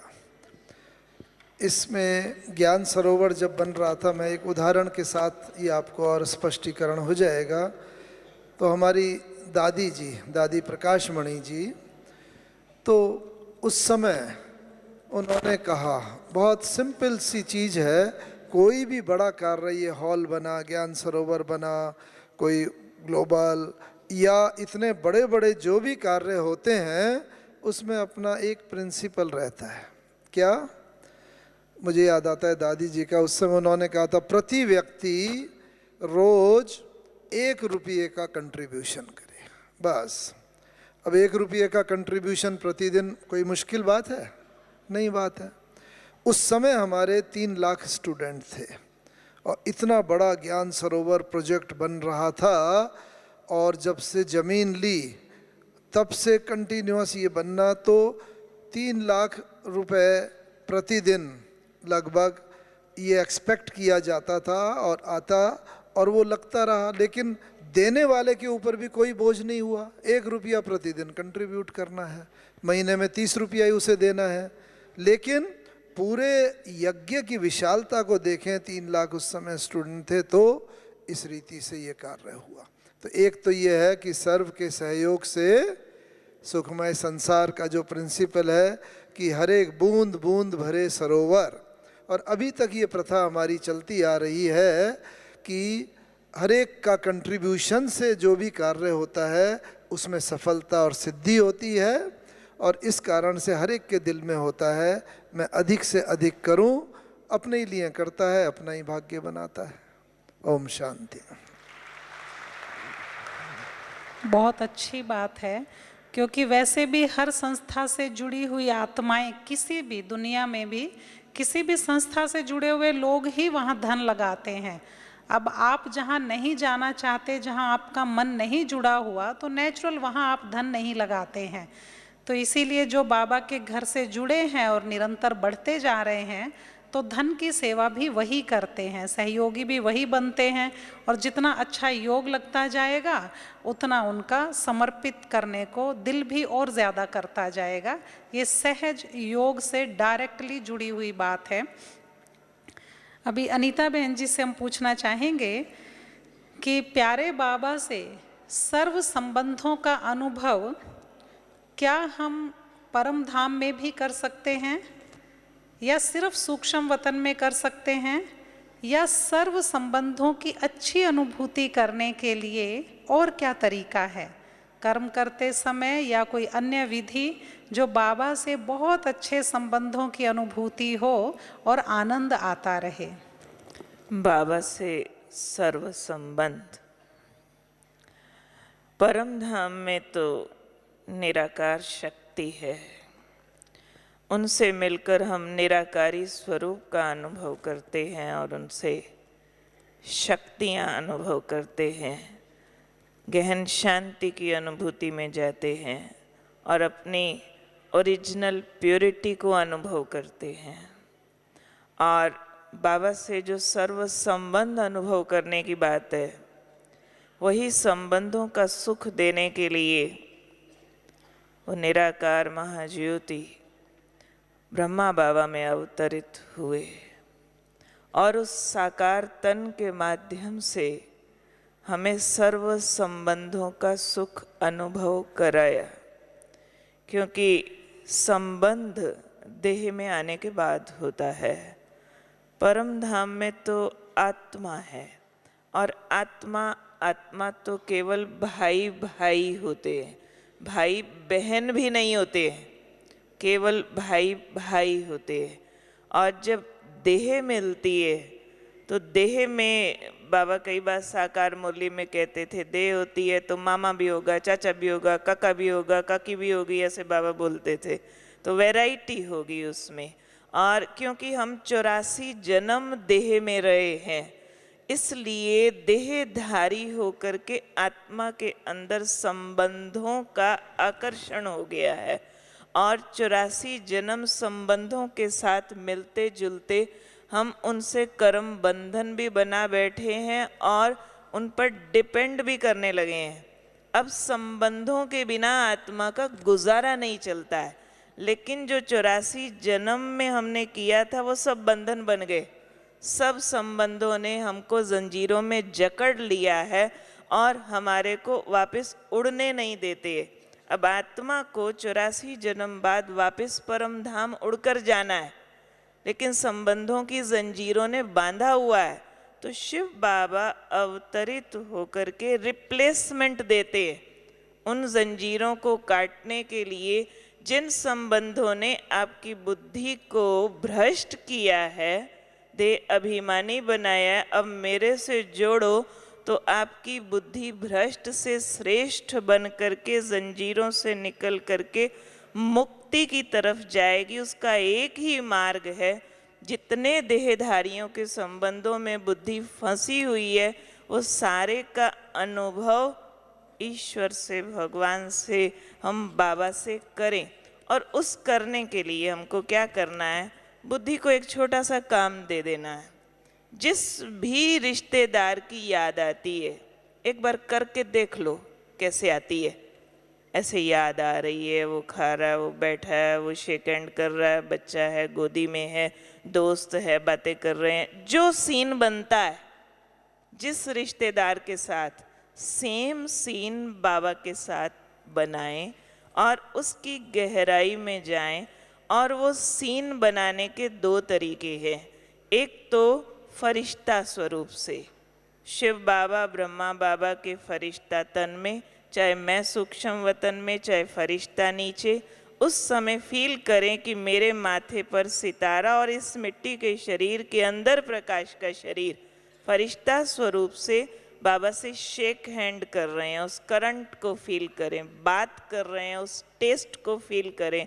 बाबा मुझे खिला रहे हैं, मैं बाबा को खिला रही हूँ, उस तरह की क्लोजनेस फील करें। बाबा को बच्चे के रूप में फील करना है तो वो टच फील करें। बाबा को माँ के रूप में फील करना है तो लाइट का फरिश्ता की हम किरणों की गोदी में है, वो माँ मुझे पाल रही है।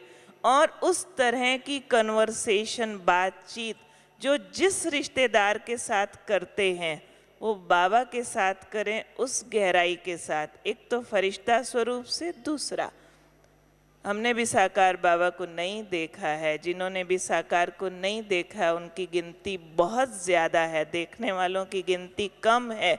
लेकिन मन की आँख, बुद्धि की आँख बहुत शक्तिशाली होती है। जिसको नहीं देखा उसको भी वो क्रिएट कर लेती है। बाबा के जीवन चरित्र की किताबें हैं, पी जाओ पढ़ पढ़ करके। और जिन्होंने अनुभव लिखे हैं आदि रतन भाग्य विधाता के नाम से, अच्छी तरह पढ़ो। पिछले 1 साल से मैंने ये वाला काम किया, सबके अनुभव पढ़ती हूँ। और जिसका अनुभव पढ़ती हूँ तो ऐसा फील करती हूँ कि ये अनुभव उसके साथ नहीं हुआ, उस जगह मैं थी। हैदराबाद सिंध में ब्रिजेंद्रा दादी ने जो पहला अवतरण देखा मैंने देखा था। मैं वहाँ अपने को खड़ा कर देती हूँ। जैसे उन पर कुमारियों पर सीतोम हुए, शायद मेरे पे हुए थे। वो टेस्ट कैसे आया, वो समर्पण वाला, साथ साथ लेते जाओ। और बाबा बंधा हुआ है आपके एक प्यार भरे महान पवित्र संबंध के संकल्प का 1000 गुना आंसर देने के लिए बाबा बंधा हुआ है। इसलिए सिर्फ क्वेश्चन नहीं करें कि सर्व संबंधों की अनुभूति कैसे करें, करने लग जाओ। बाबा जिम्मेवार है, दबा के कराएगा। ओम शांति। बहुत बहुत खूब। क्योंकि सर्व संबंधों की अनुभूति ये कोई ऐसे लिखने जैसी बात नहीं है, ये सचमुच में करने जैसी बात है। क्योंकि दादी ब्रिजेंद्रा को आपने अनुभव पढ़ा होगा, बहुत सारी अनुभव की किताबें यहाँ अवेलेबल हैं, बहुत सी। तो ये अलग अलग टाइटल से मोटी मोटी अच्छी किताबें हैं। तो इसीलिए आप वो पढ़ पढ़ कर सचमुच उसमें जीना सीख जाएंगे। दादी ब्रिजेंद्रा अपने लौकिक पुत्र के बीमार होने पर जब अक्सर करके हॉस्पिटल में जाती थी, उनके पास बैठती थी, मिलती थी, तो वो इतना अलौकिकता भरा था कि दृष्टि देना, उनके पास बैठ के सकाश देना या पास बैठे मुरली पढ़ते रहना। तो एक बार डॉक्टर ने उनके पुत्र से पूछा, छोटे नहीं थे वो भी, बड़ी उम्र के थे, लगभग 40 की उम्र के तो थे वो। तो उनसे पूछा कि ये जो बहन, ये जो आती है सफ़ेद कपड़ों में, माता जी ये आपकी क्या लगती हैं? तो उन्होंने कहा ये मेरी माँ है। तो उन्होंने कहा माँ है? वो इतने आराम से बैठती हैं, कोई उनको बहुत मोह से गले लगाना, प्यार करना, कुछ ऐसा तो दिखाई नहीं देता माँ जैसा। तो डॉक्टर सुनता रहा, ये मेरी माँ है। फिर उन्होंने असमंजस से पूछा, क्या ये तुम्हारी सौतेली माँ है? क्योंकि दुनियावी रीति से उनको लगा कि जैसे दुनियावी माएँ होती हैं वैसे तो ये लग नहीं रहे। सोचिए वो आत्मा जिनको ये क्लियर ज्ञान था कि ये मेरा पुत्र नहीं, अलग आत्मा है, ये मेरा भाई है और मेरे सारे संबंध सिर्फ शिव बाबा से है, तो वही इस तरह का व्यवहार दुनिया में प्रत्यक्ष कर सकते हैं। मुरली में बहुत सी बातें बाबा एकदम क्लियर कह देते हैं और वो बातें ऐसी होती हैं जो सभी सुनते हैं। जो क्लास में रेगुलर आने वाले भाई बहन बहुत ध्यान से सुनते ही हैं। तो उनमें से एक बात हम आप तीनों से ही वो एक एक करके जानना चाहेंगे कि जब बाबा कहते हैं अंदर वाले अंदर रहेंगे, बाहर वाले बाहर रहेंगे, साहूकार बनेंगे, तो अब आप ये बताएं कि जब बाबा हमें राजयोग सिखा रहे हैं, राजा बच्चे कहते हैं, तो राजा तो हम सभी बनना चाहते हैं, तो प्रजा में ऊंच पद पाएं या राजा बने, तो हम चाहते तो ये हैं कि हम राजा बने, फिर ऐसा क्यों? और क्या सचमुच ऐसा है? तो इसके लिए और क्या अच्छा पुरुषार्थ करें जो साहूकार पद की भी अच्छी पदवी का भी हम आनंद ले सकें? तो इसके पीछे क्या रहस्य है वो आदरणीय बनारसी भाई जी स्पष्ट करेंगे। ओम शांति। बाबा का जो ज्ञान है वो भावना के ऊपर आधारित है। आपकी भावना श्रेष्ठ है, फल मिलेगा। मम्मा का अपने जीवन कहानी सुना होगा। मम्मा ने, बाबा मुरलियों में कई बार सुनाते हैं, मम्मा कुछ लाई नहीं लेकिन विश्व के मालिक बन गई। सभी उनको मम्मा कहने लगे। हाँ, यज्ञ की मातेश्वरी बन गई। क्यों? लगन से। बाबा ने कहा, कई बार दादियां सुनाती है कि हम लोग भी मम्मा से क्वेश्चन पूछते थे, मम्मा आप थोड़े समय में आई, पीछे आई और आप मम्मा कैसे बन गई? मम्मा बहुत मुस्कुरा करके जवाब देती थी कि बाबा ने कहा, मम्मा कान से सुनी और अंदर धारण कर लिया। ये नहीं सोचा कि उनके लिए है, इनके लिए है, कल करूंगे या अब करूंगे, नहीं। बाबा ने कहा और मम्मा ने किया। समझे ना?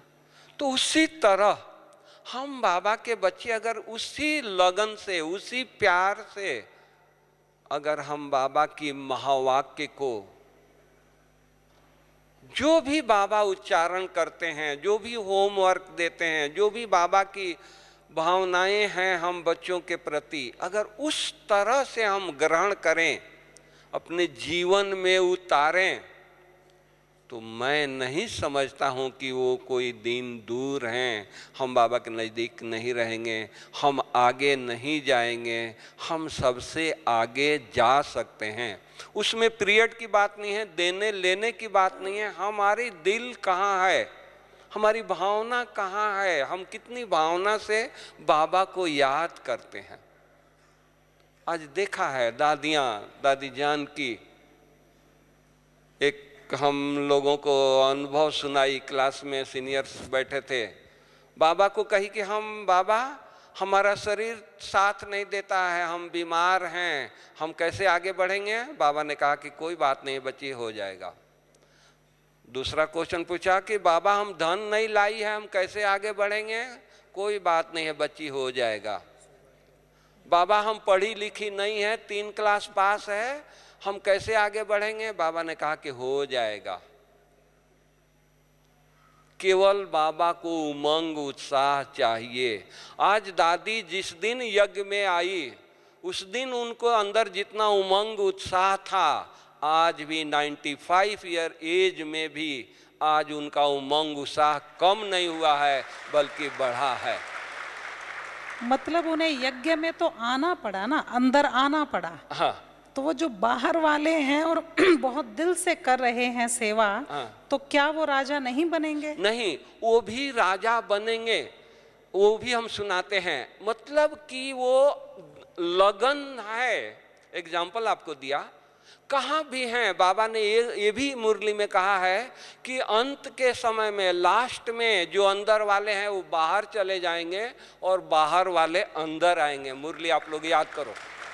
मतलब उन्हें अंदर आना ही पड़ेगा। वो ये ना सोचें कि हम बाहर ही रहते रहें और सेवा हाँ। करते रहें। वो इतने समर्पित बुद्धि हो जाएंगे कि उनको अंदर आना ही पड़ेगा। आना अंदर का पड़ेगा। मतलब वो समझते देखिए, हैं। लगन चाहिए, केवल बाबा के लिए लगन चाहिए। मैं अपनी जीवन कहानी सुनाऊं तो मैं एक बहुत गांव में मेरा जन्म हुआ था। पढ़ाई लिखाई लालटेन के नीचे मैंने किया है। गांव में डामर रोड नहीं था, इतिहास में पढ़ते थे कि राजस्थान है, राजाओं की भूमि है, माउंट आबू कहाँ है कुछ पता नहीं था। कभी ख्वाब नहीं देखा होगा कि हम माउंट आबू में जाएंगे और रहेंगे। लेकिन बाबा जैसे मिला इतनी लगन हुई कि कहाँ गांव, कहाँ माउंट आबू और कहाँ यज्ञ और कहाँ पाठ, सब दिख रहे हैं। लगन चाहिए। ऐसा नहीं कि हम बाहर हैं, गीता पाठशाला में हैं, गांव में हैं तो हम राजा नहीं बनेंगे, हम वहाँ वहीं रहेंगे। नहीं, बाबा के नज़रों में सब एक समान है। पार्ट प्ले करने के लिए आपको बाबा ने गांव में आपका पार्ट दिया है, लेकिन आप हो कौन? नाटक जब बनाई जाती है तो उसमें राजा का लड़का को पार्ट भिखारी का दिया जाता है, तो क्या वो भिखारी है? क्या वो पार्ट प्ले कर रहा है? ड्रेस उतारेगा वो राजा का लड़का हो जाएगा, राज दरबार में जाकर के रात को सोएगा। तो आप लोग कौन हो? प्रिंस हो, कौन हो? राजकुमार हो, कौन हो? बाबा के नैनों के नूर हो। ऐसा बाबा ने नहीं कहा कि जो अंदर हैं वही नूर हैं, जो बहुत पैसा दिए हैं वही नूर हैं, ऐसा मुरली में कहा नहीं। बाबा के सभी बच्चे नूर हैं, दिल तक नसीन हैं। केवल लगन चाहिए, उमंग चाहिए, उत्साह चाहिए। आप अंदर हैं, बाबा के दिल में बसे हुए हैं। बहुत बहुत अच्छा, बहुत खूब। मोहन भाई जी भी इस बात का स्पष्टीकरण और देंगे कि किस तरह से घर गृहस्थ में रहने वाले अपने इस नशे को कायम रखें और क्या और पुरुषार्थ कर लें समर्पित बुद्धि होने के लिए। बाबा ने इस विषय का मुरलियों में काफ़ी स्पष्टीकरण किया है। पहली बात तो यह है कि जो बाबा कहते हैं राजा रानी, कई बार बाबा मुरली में उदाहरण देते हैं कि साहूकार भी प्रजा में इतने ऊंचे साहूकार होते हैं कि वो राजाओं को भी धन का मदद करते हैं। आज भी जो गवर्नमेंट है वो लोन लेती है ना बाहर से, अलग अलग कंपनियों से, आदि आदि। दूसरी बात कि बाबा ने कहा है कर्मों की गति बड़ी गुह्य है। अगर अंदर रहने वाले भी उनके द्वारा ऐसे कर्म होते हैं जो मानो उच्चतम, जो हमारा हाईएस्ट स्टैंडर्ड है उसके अनुकूल नहीं है, और बाहर रहने वालों के द्वारा वो रहते बाहर हैं लेकिन उनके कर्म बहुत, जैसा बाबा कहता है वैसे हैं, तो नेचुरली उनका पद ऊंच है। और उसका प्रत्यक्षता कैसे होती है वो बाबा ने कहा कई बार मुरलियों में कि सतयुग में भी समय प्रति समय राजाओं का मिलन होता है, फंक्शन होते हैं, फेस्टिवल। तो बाहर वाले जो साहूकार होंगे, जो संबंधी होंगे, वो सब आएंगे, राजघराने में बैठेंगे, मिलेंगे, साथ में एक दूसरे से बहुत निकट होंगे। और अंदर रहने वाले भले यहाँ अंदर हैं लेकिन कई बार अपने कर्मों के कारण अगर उनका पद, जिन्हें बाबा कई बार दास दासियाँ भी कह देता है, तो उस रीति से वो कोई उस फंक्शन में पार्टिसिपेट थोड़ी करेंगे, वो उनके परिवार के अंदर उतने निकटतम थोड़ी होंगे। तो इसीलिए बाहर रहने वालों को भी ये समझना चाहिए कि मेरे पार्ट, जैसा बनारसी भाई बताए रहे थे, इस समय में ये पार्ट बजा रहा हूँ, लेकिन सतयुग का पार्ट जो है, कई बार बाबा मुरली में बोलता है साकार में भी, यहाँ गरीब जो है वो वहाँ साहूकार बनेंगे और यहाँ साहूकार जो है वो वहाँ गरीब बनेंगे। क्यों? क्योंकि गरीब की भावना होती है और वो भावना से जो देता है 1 का 100 गुना पा लेता है। साहूकार वो अगर नाम मान शान के वशीभूत होकर कुछ करता है तो उसका उतना भाग्य नहीं बनता, और जितना दिया उस हिसाब से उसको थोड़ा बहुत यहीं पर ही मिल जाता है। और यहीं कच्चा फल अगर जो खा लेते हैं ना, उनका भविष्य के लिए उतना जमा नहीं होता। इसलिए ये तो संकल्प बिल्कुल न लाएं कि हम बाहर रहते हैं, क्योंकि मैं भी जब इंजीनियरिंग पढ़ने के बाद बाहर मैंने भी 28 साल जॉब किया। बाहर रहते हुए भी हमेशा ये होती थी कि बस अभी जाना है, बड़े बड़े प्रोजेक्ट मिले, कार्य मिले, यहाँ पर बार बार आना, कई बार तो वर्षों तक सप्ताह में 1-1, 2-2 बार आना हुआ। लेकिन मन की लगन अगर होती है तो बाबा कोई ना कोई कारण निमित्त बना के बच्चों को खींच लेता है। तो बस हम ये देखें कि मेरे मन की लगन बढ़ती रहे, फिर आप देखना किस तरीके से बाबा वंडर करता है और आपको यहाँ पर बुला करके सतयुग के राजाई के अंदर का परिवार का एक अभिन्न अंग कैसे हम बाहर रहकर भी बनते हैं, यहाँ पर भी बन सकते हैं। ये हमारी विचारधारा के ऊपर निर्भर करता है। ओम शांति। बहुत खूब। अंदर रहने वाले मीन्स जो समर्पित रूप से सेवाएं दे रहे हैं, तो उनमें भी अच्छा पुरुषार्थ नहीं किया तो उनसे वो साहूकार अच्छे जो बाहर रहते हैं, वो फंक्शंस में आएंगे, बहुत राजाओं के नज़दीक होंगे, जो अब भी बहुत समीप है परिवार के, और कुछ वो अंदर रहने वाले भी उन फंक्शंस में इतने समीपता से वो पार्टिसिपेट नहीं कर पाएंगे। बहुत अच्छे एग्जाम्पल दे के आपने समझाया। अनीता बहन जी का क्या विचार है इस बारे में, वो भी स्पष्ट करेंगे। कविता बहन जी ने मुद्दा उठाया राजा बनने का। कुल मिला के ये बात है कि राजा कौन बनेगा, कैसे बनेंगे, ये तो है ही राजयोग। जो अब कर्म इंद्रियों का राजा है सो राजा बनेगा, और ये राज योग भी है। जब संगम युग पर सब राजों को जानता हुआ, उसके अनुसार व्यवहार करता हुआ, अपने को बाबा की श्रीमत पर 100% चला सके, वो राजा बनेगा। और बाबा की श्रीमत को एक्यूरेट समझने के लिए बहुत ज़रूरी है कि सेवाओं के क्षेत्र में पूरा उतरे 100%। और जब सेवाओं के क्षेत्र में पूरा उतरेंगे तो बीके नॉन बीके, ज्ञानी अज्ञानी, सबसे निभाना होगा। और इस निभाने में बहुत सारे विचित्र सीन सामने आएंगे, अच्छे से अच्छे भी, बुरे से बुरे भी, ब्राह्मणों के भी, अज्ञानियों के भी, सब सीन सामने आएंगे। ब्राह्मण आत्मा भी पिछले 63 जन्म के हिसाब किताब लेकर बैठी है यहाँ पर, और ये धोबी घाट है, यहाँ पर धुलने आए हैं। रेडीमेड पावन नहीं आए, पावन बनने आए हैं। और चाहे हम लौकिक परिवार में हैं, पर राजयोगी होकर ईश्वरीय शक्तियों का अनुभव करके फिर दूसरों को अनुभव कराने निकलते हैं, ब्राह्मणों से निभाते हैं, उनका बहुत कुछ अच्छा बुरा सामने आता है। अज्ञानियों का अच्छा बुरा सामने आता है। बहुत बड़ा चैलेंज पूरा महाभारत।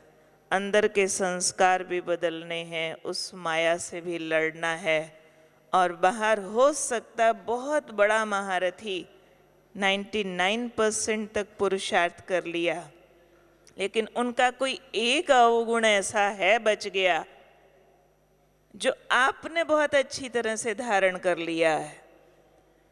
तो ये आपके लिए बहुत बड़ा चैलेंज है उस वक़्त उसको महारथी की नज़र से ही देखना।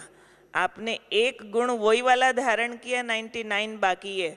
महारथी ने 99 धारण कर लिया, वो वाला एक बाकी है। अब आपका दृष्टिकोण कैसा होगा? तो राजा बनने वाली आत्मा क्या है? जो इस सारे युद्ध को जीते, कहीं नेगेटिव ना हो, कहीं मर्यादा न तोड़े, कहीं कर्म इंद्रियों के वशीभूत ना हो, और कोई भी अंश मात्र भी मेरापन न रहे, उसके लिए मरना पड़ेगा।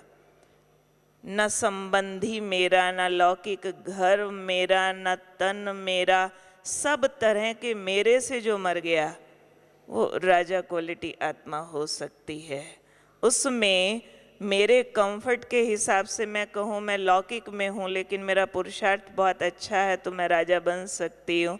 सिर्फ उतना ही नहीं, लौकिक में हूँ तो उसमें भी मेरा कुछ कंफर्टेबल शेड्यूल बाकी है ना, कि मुझे अपने हिसाब से ये खाना, ये सोना, ये रहना पसंद है।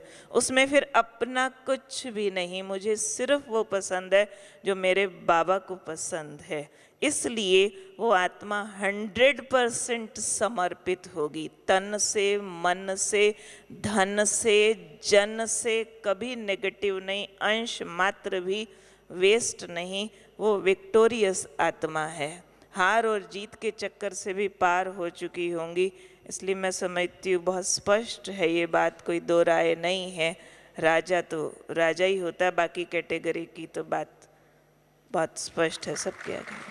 तो इस तरह के गृहस्थी जो इतना अच्छा पुरुषार्थ कर ले तो ऑटोमेटिकली उनका दिल करेगा ही कि घर ही आश्रम हो जाए, उस घर में बिल्कुल बाबा के सेंटर जैसा माहौल होगा, या वो अपने आप सेंटर पर आ जाएंगे।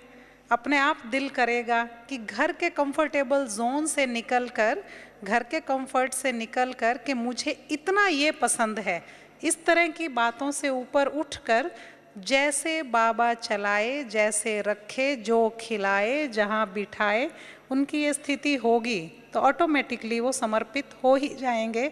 चाहे अंत में कुछ वर्षों के लिए ही हों, 1-2 वर्षों के लिए ही हों, तो वो राजा बनेंगे ही बनेंगे। बहुत अच्छी बात, बहुत अच्छे तरीके से हमारे तीनों अनुभवी वक्ताओं ने स्पष्ट किया है। एक बात जो बहुतों ने पूछी है कि बाबा के कितनी धारणाओं पे विजयी बन गए हैं।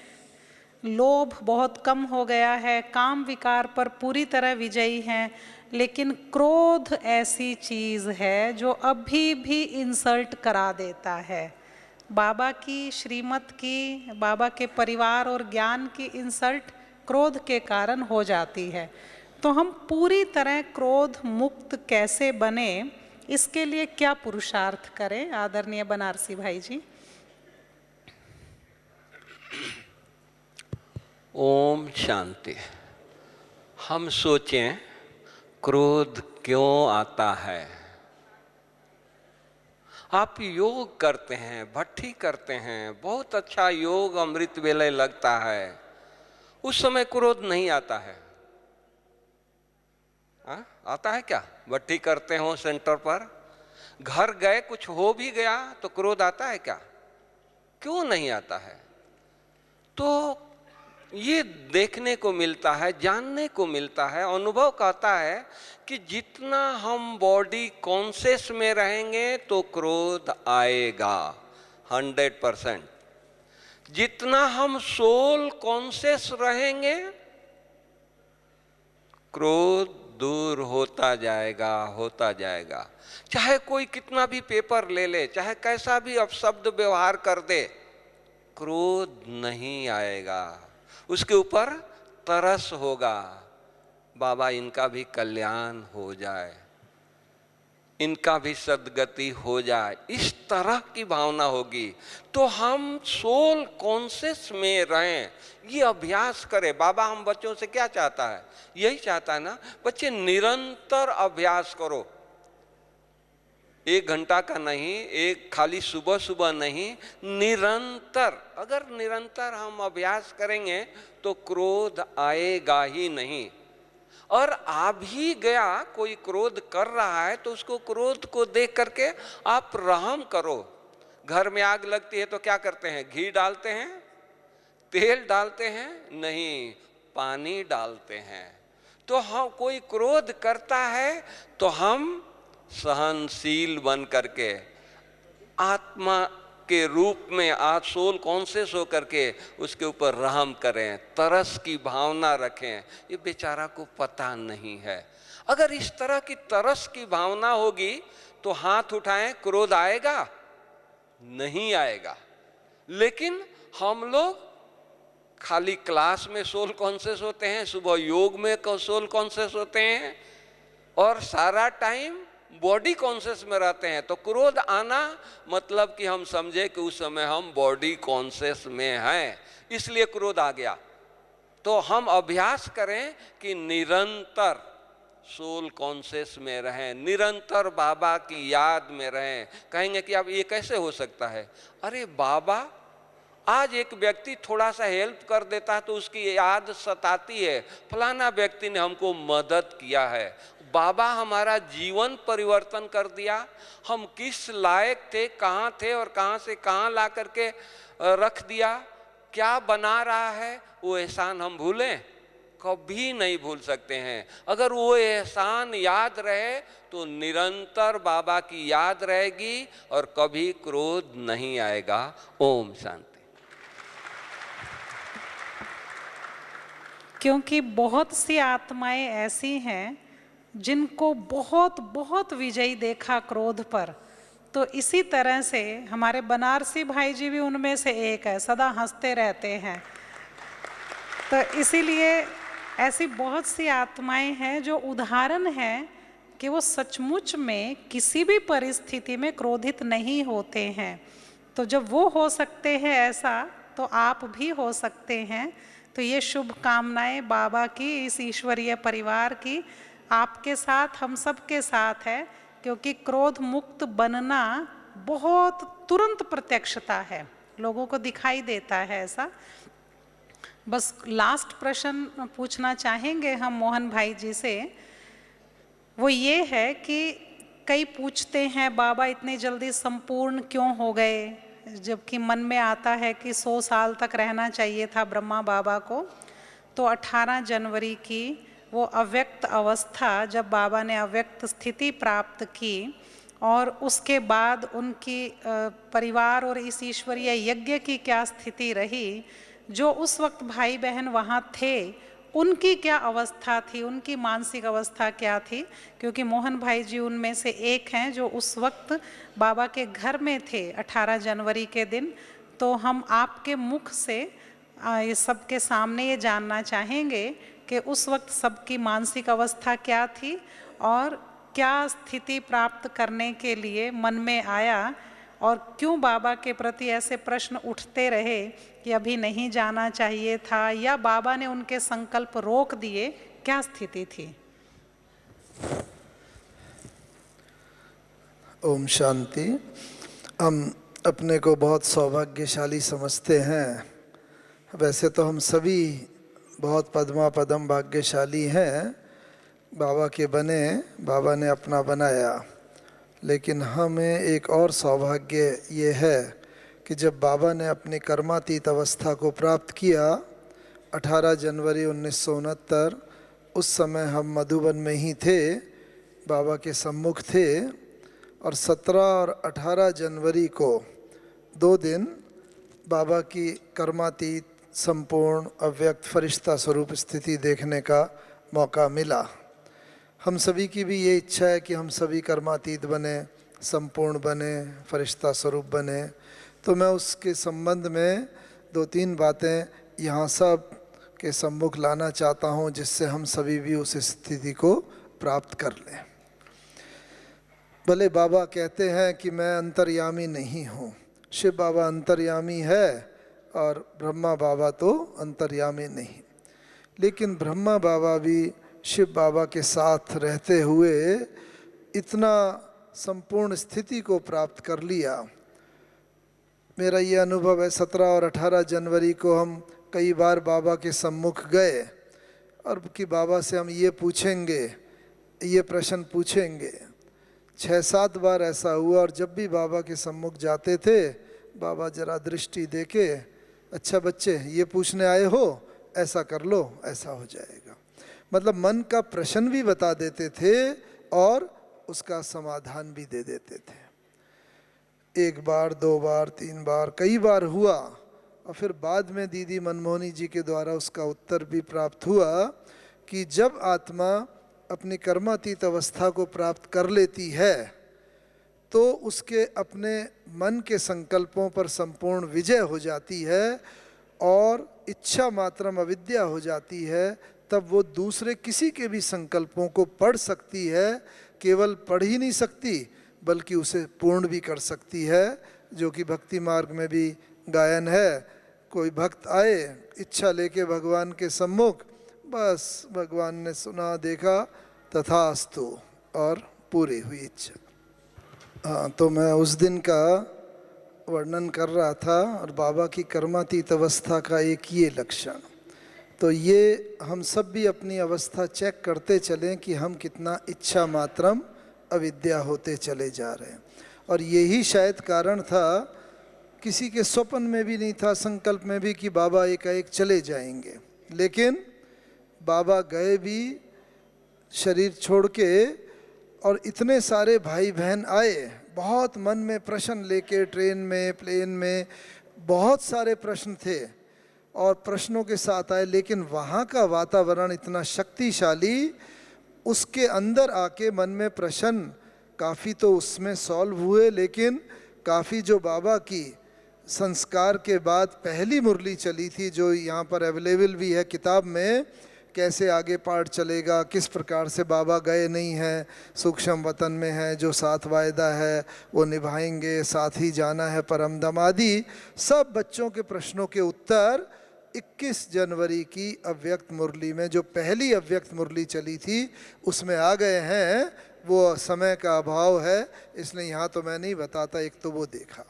दूसरा बात, बाबा की कर्मातीत अवस्था में ये देखी कि जब भी हम लोग बाबा से मिलते थे, बाबा ने आत्मा का पाठ इतना पक्का करा हुआ था, जो हम सब ने पढ़ा हुआ है, तो जैसे ही बाबा के सम्मुख जाते थे, बाबा ने दृष्टि दी और तुरंत देही अभिमानी हो जाते थे, अशरीरी हो जाते थे।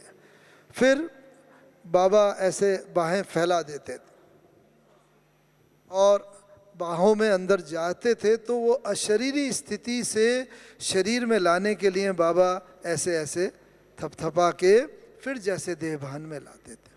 तो एक हम सब के लिए यही स्थिति की आवश्यकता है कि हमारा आत्मा का पाठ इतना पक्का हो जाए, जैसे बाबा का था कि जिसको भी दृष्टि दी वो विदेही अशरीरी हो जाता था। तीसरा कि बाबा से जब मिलते थे झोपड़ी में या मेडिटेशन हॉल में, वहाँ पर हिस्ट्री हॉल में, तो बाबा बैठे हैं, जैसे पार्टी को टाइम दिया है, टीचर इंचार्ज पार्टी को लेके आती थी, आँख खुली है बाबा की, लेकिन देह यहाँ है जैसे देह से न्यारे। और जब टीचर आके बोलती थी बाबा बाबा ये पार्टी आई है, तो बाबा को कई बार जैसे जर्क सा भी लगता था, अच्छा बच्ची आए हो, आओ आओ आओ बैठो। और इस तरीके से 1 सेकंड में देह में आना, 1 सेकंड से देह से न्यारेपन की स्थिति का अनुभव, आना और जाना, इतना परफेक्शन, इसका अभ्यास बाबा का इतना पक्का हो गया था कि बस 1 सेकंड भी वेस्ट नहीं जाता था। और इस रीति से ये देखा, और जो बाबा कहता है अब समेटते चलो, इसीलिए बाबा ने अंत में हम देखा, जब शुरू में 63, 64, 62 में बाबा बहुत डिटेल में सेवा का समाचार और सब सुना करते थे, बताया करते थे, लेकिन अंत में जब कर्मातीत अवस्था के निकट बाबा पहुंच गए, बाबा के सम्मुख जाके बोलना भी चाहते थे, बस बाबा कुछ सेकंड 1 मिनट सुना, हाँ बच्चे, बाबा समझ गया, और उसके बाद बाबा फिर सॉल्यूशन दे करके फिर खुद अशरीरी हो जाते थे। ये तो कुछ बातें बताई, जैसा बहन जी ने बोला, हम सभी इस कर्मातीत अवस्था के राही हैं और हम सभी की इच्छा है। और अंत में लास्ट सीन मैं बता दूं कि इतना यज्ञ का कारोबार संभालते भी बाबा की, आप देखो, अंतिम बड़े से बड़ा पेपर ये शरीर का भी है। कई बार बाबा को खांसी आती थी, ऐसी स्थिति भी हो जाती थी, आंख भी गीली जैसे, लेकिन दूसरे ही क्षण बाबा खुशी के सागर में लहरा जाता था। बच्चे देखो, मैं बाबा को कहता हूँ, शिव बाबा को ये खांसी, बाबा ये मेरी सखी, बाबा कहता था मेरी सबसे निकट की सखी कौन सी है? खांसी। बाबा ये मेरी सखी मेरा साथ नहीं छोड़ती है, मेरे साथ रहती है, इसे आप मेरे से छुड़ाओ। तो शिव बाबा क्या बोलता था? बच्चे ये तो तुम्हारा कर्मों का हिसाब किताब है, तुम्हें चुकतू करना है, हर एक को अपने कर्मों का हिसाब किताब चुकतू करना है। तो बाबा इतने बड़े पेपर को भी इतने हंसी के रूप में लेकर के उसे इतना हल्का कर देता था। और दूसरे ही क्षण बाबा के यहाँ ट्रांसलाइट का पिक्चर रखा रहता था कृष्ण का, ओह कल बाबा जाके ये बनेगा, लक्ष्मी कृष्ण विष्णु लक्ष्मी नारायण जैसा, बच्चे खुशी में खग्गियाँ मारनी चाहिए। अब बाबा बताता था, पता है बच्चे खग्गी कैसे मारते हैं? बाबा करके दिखाता था, वो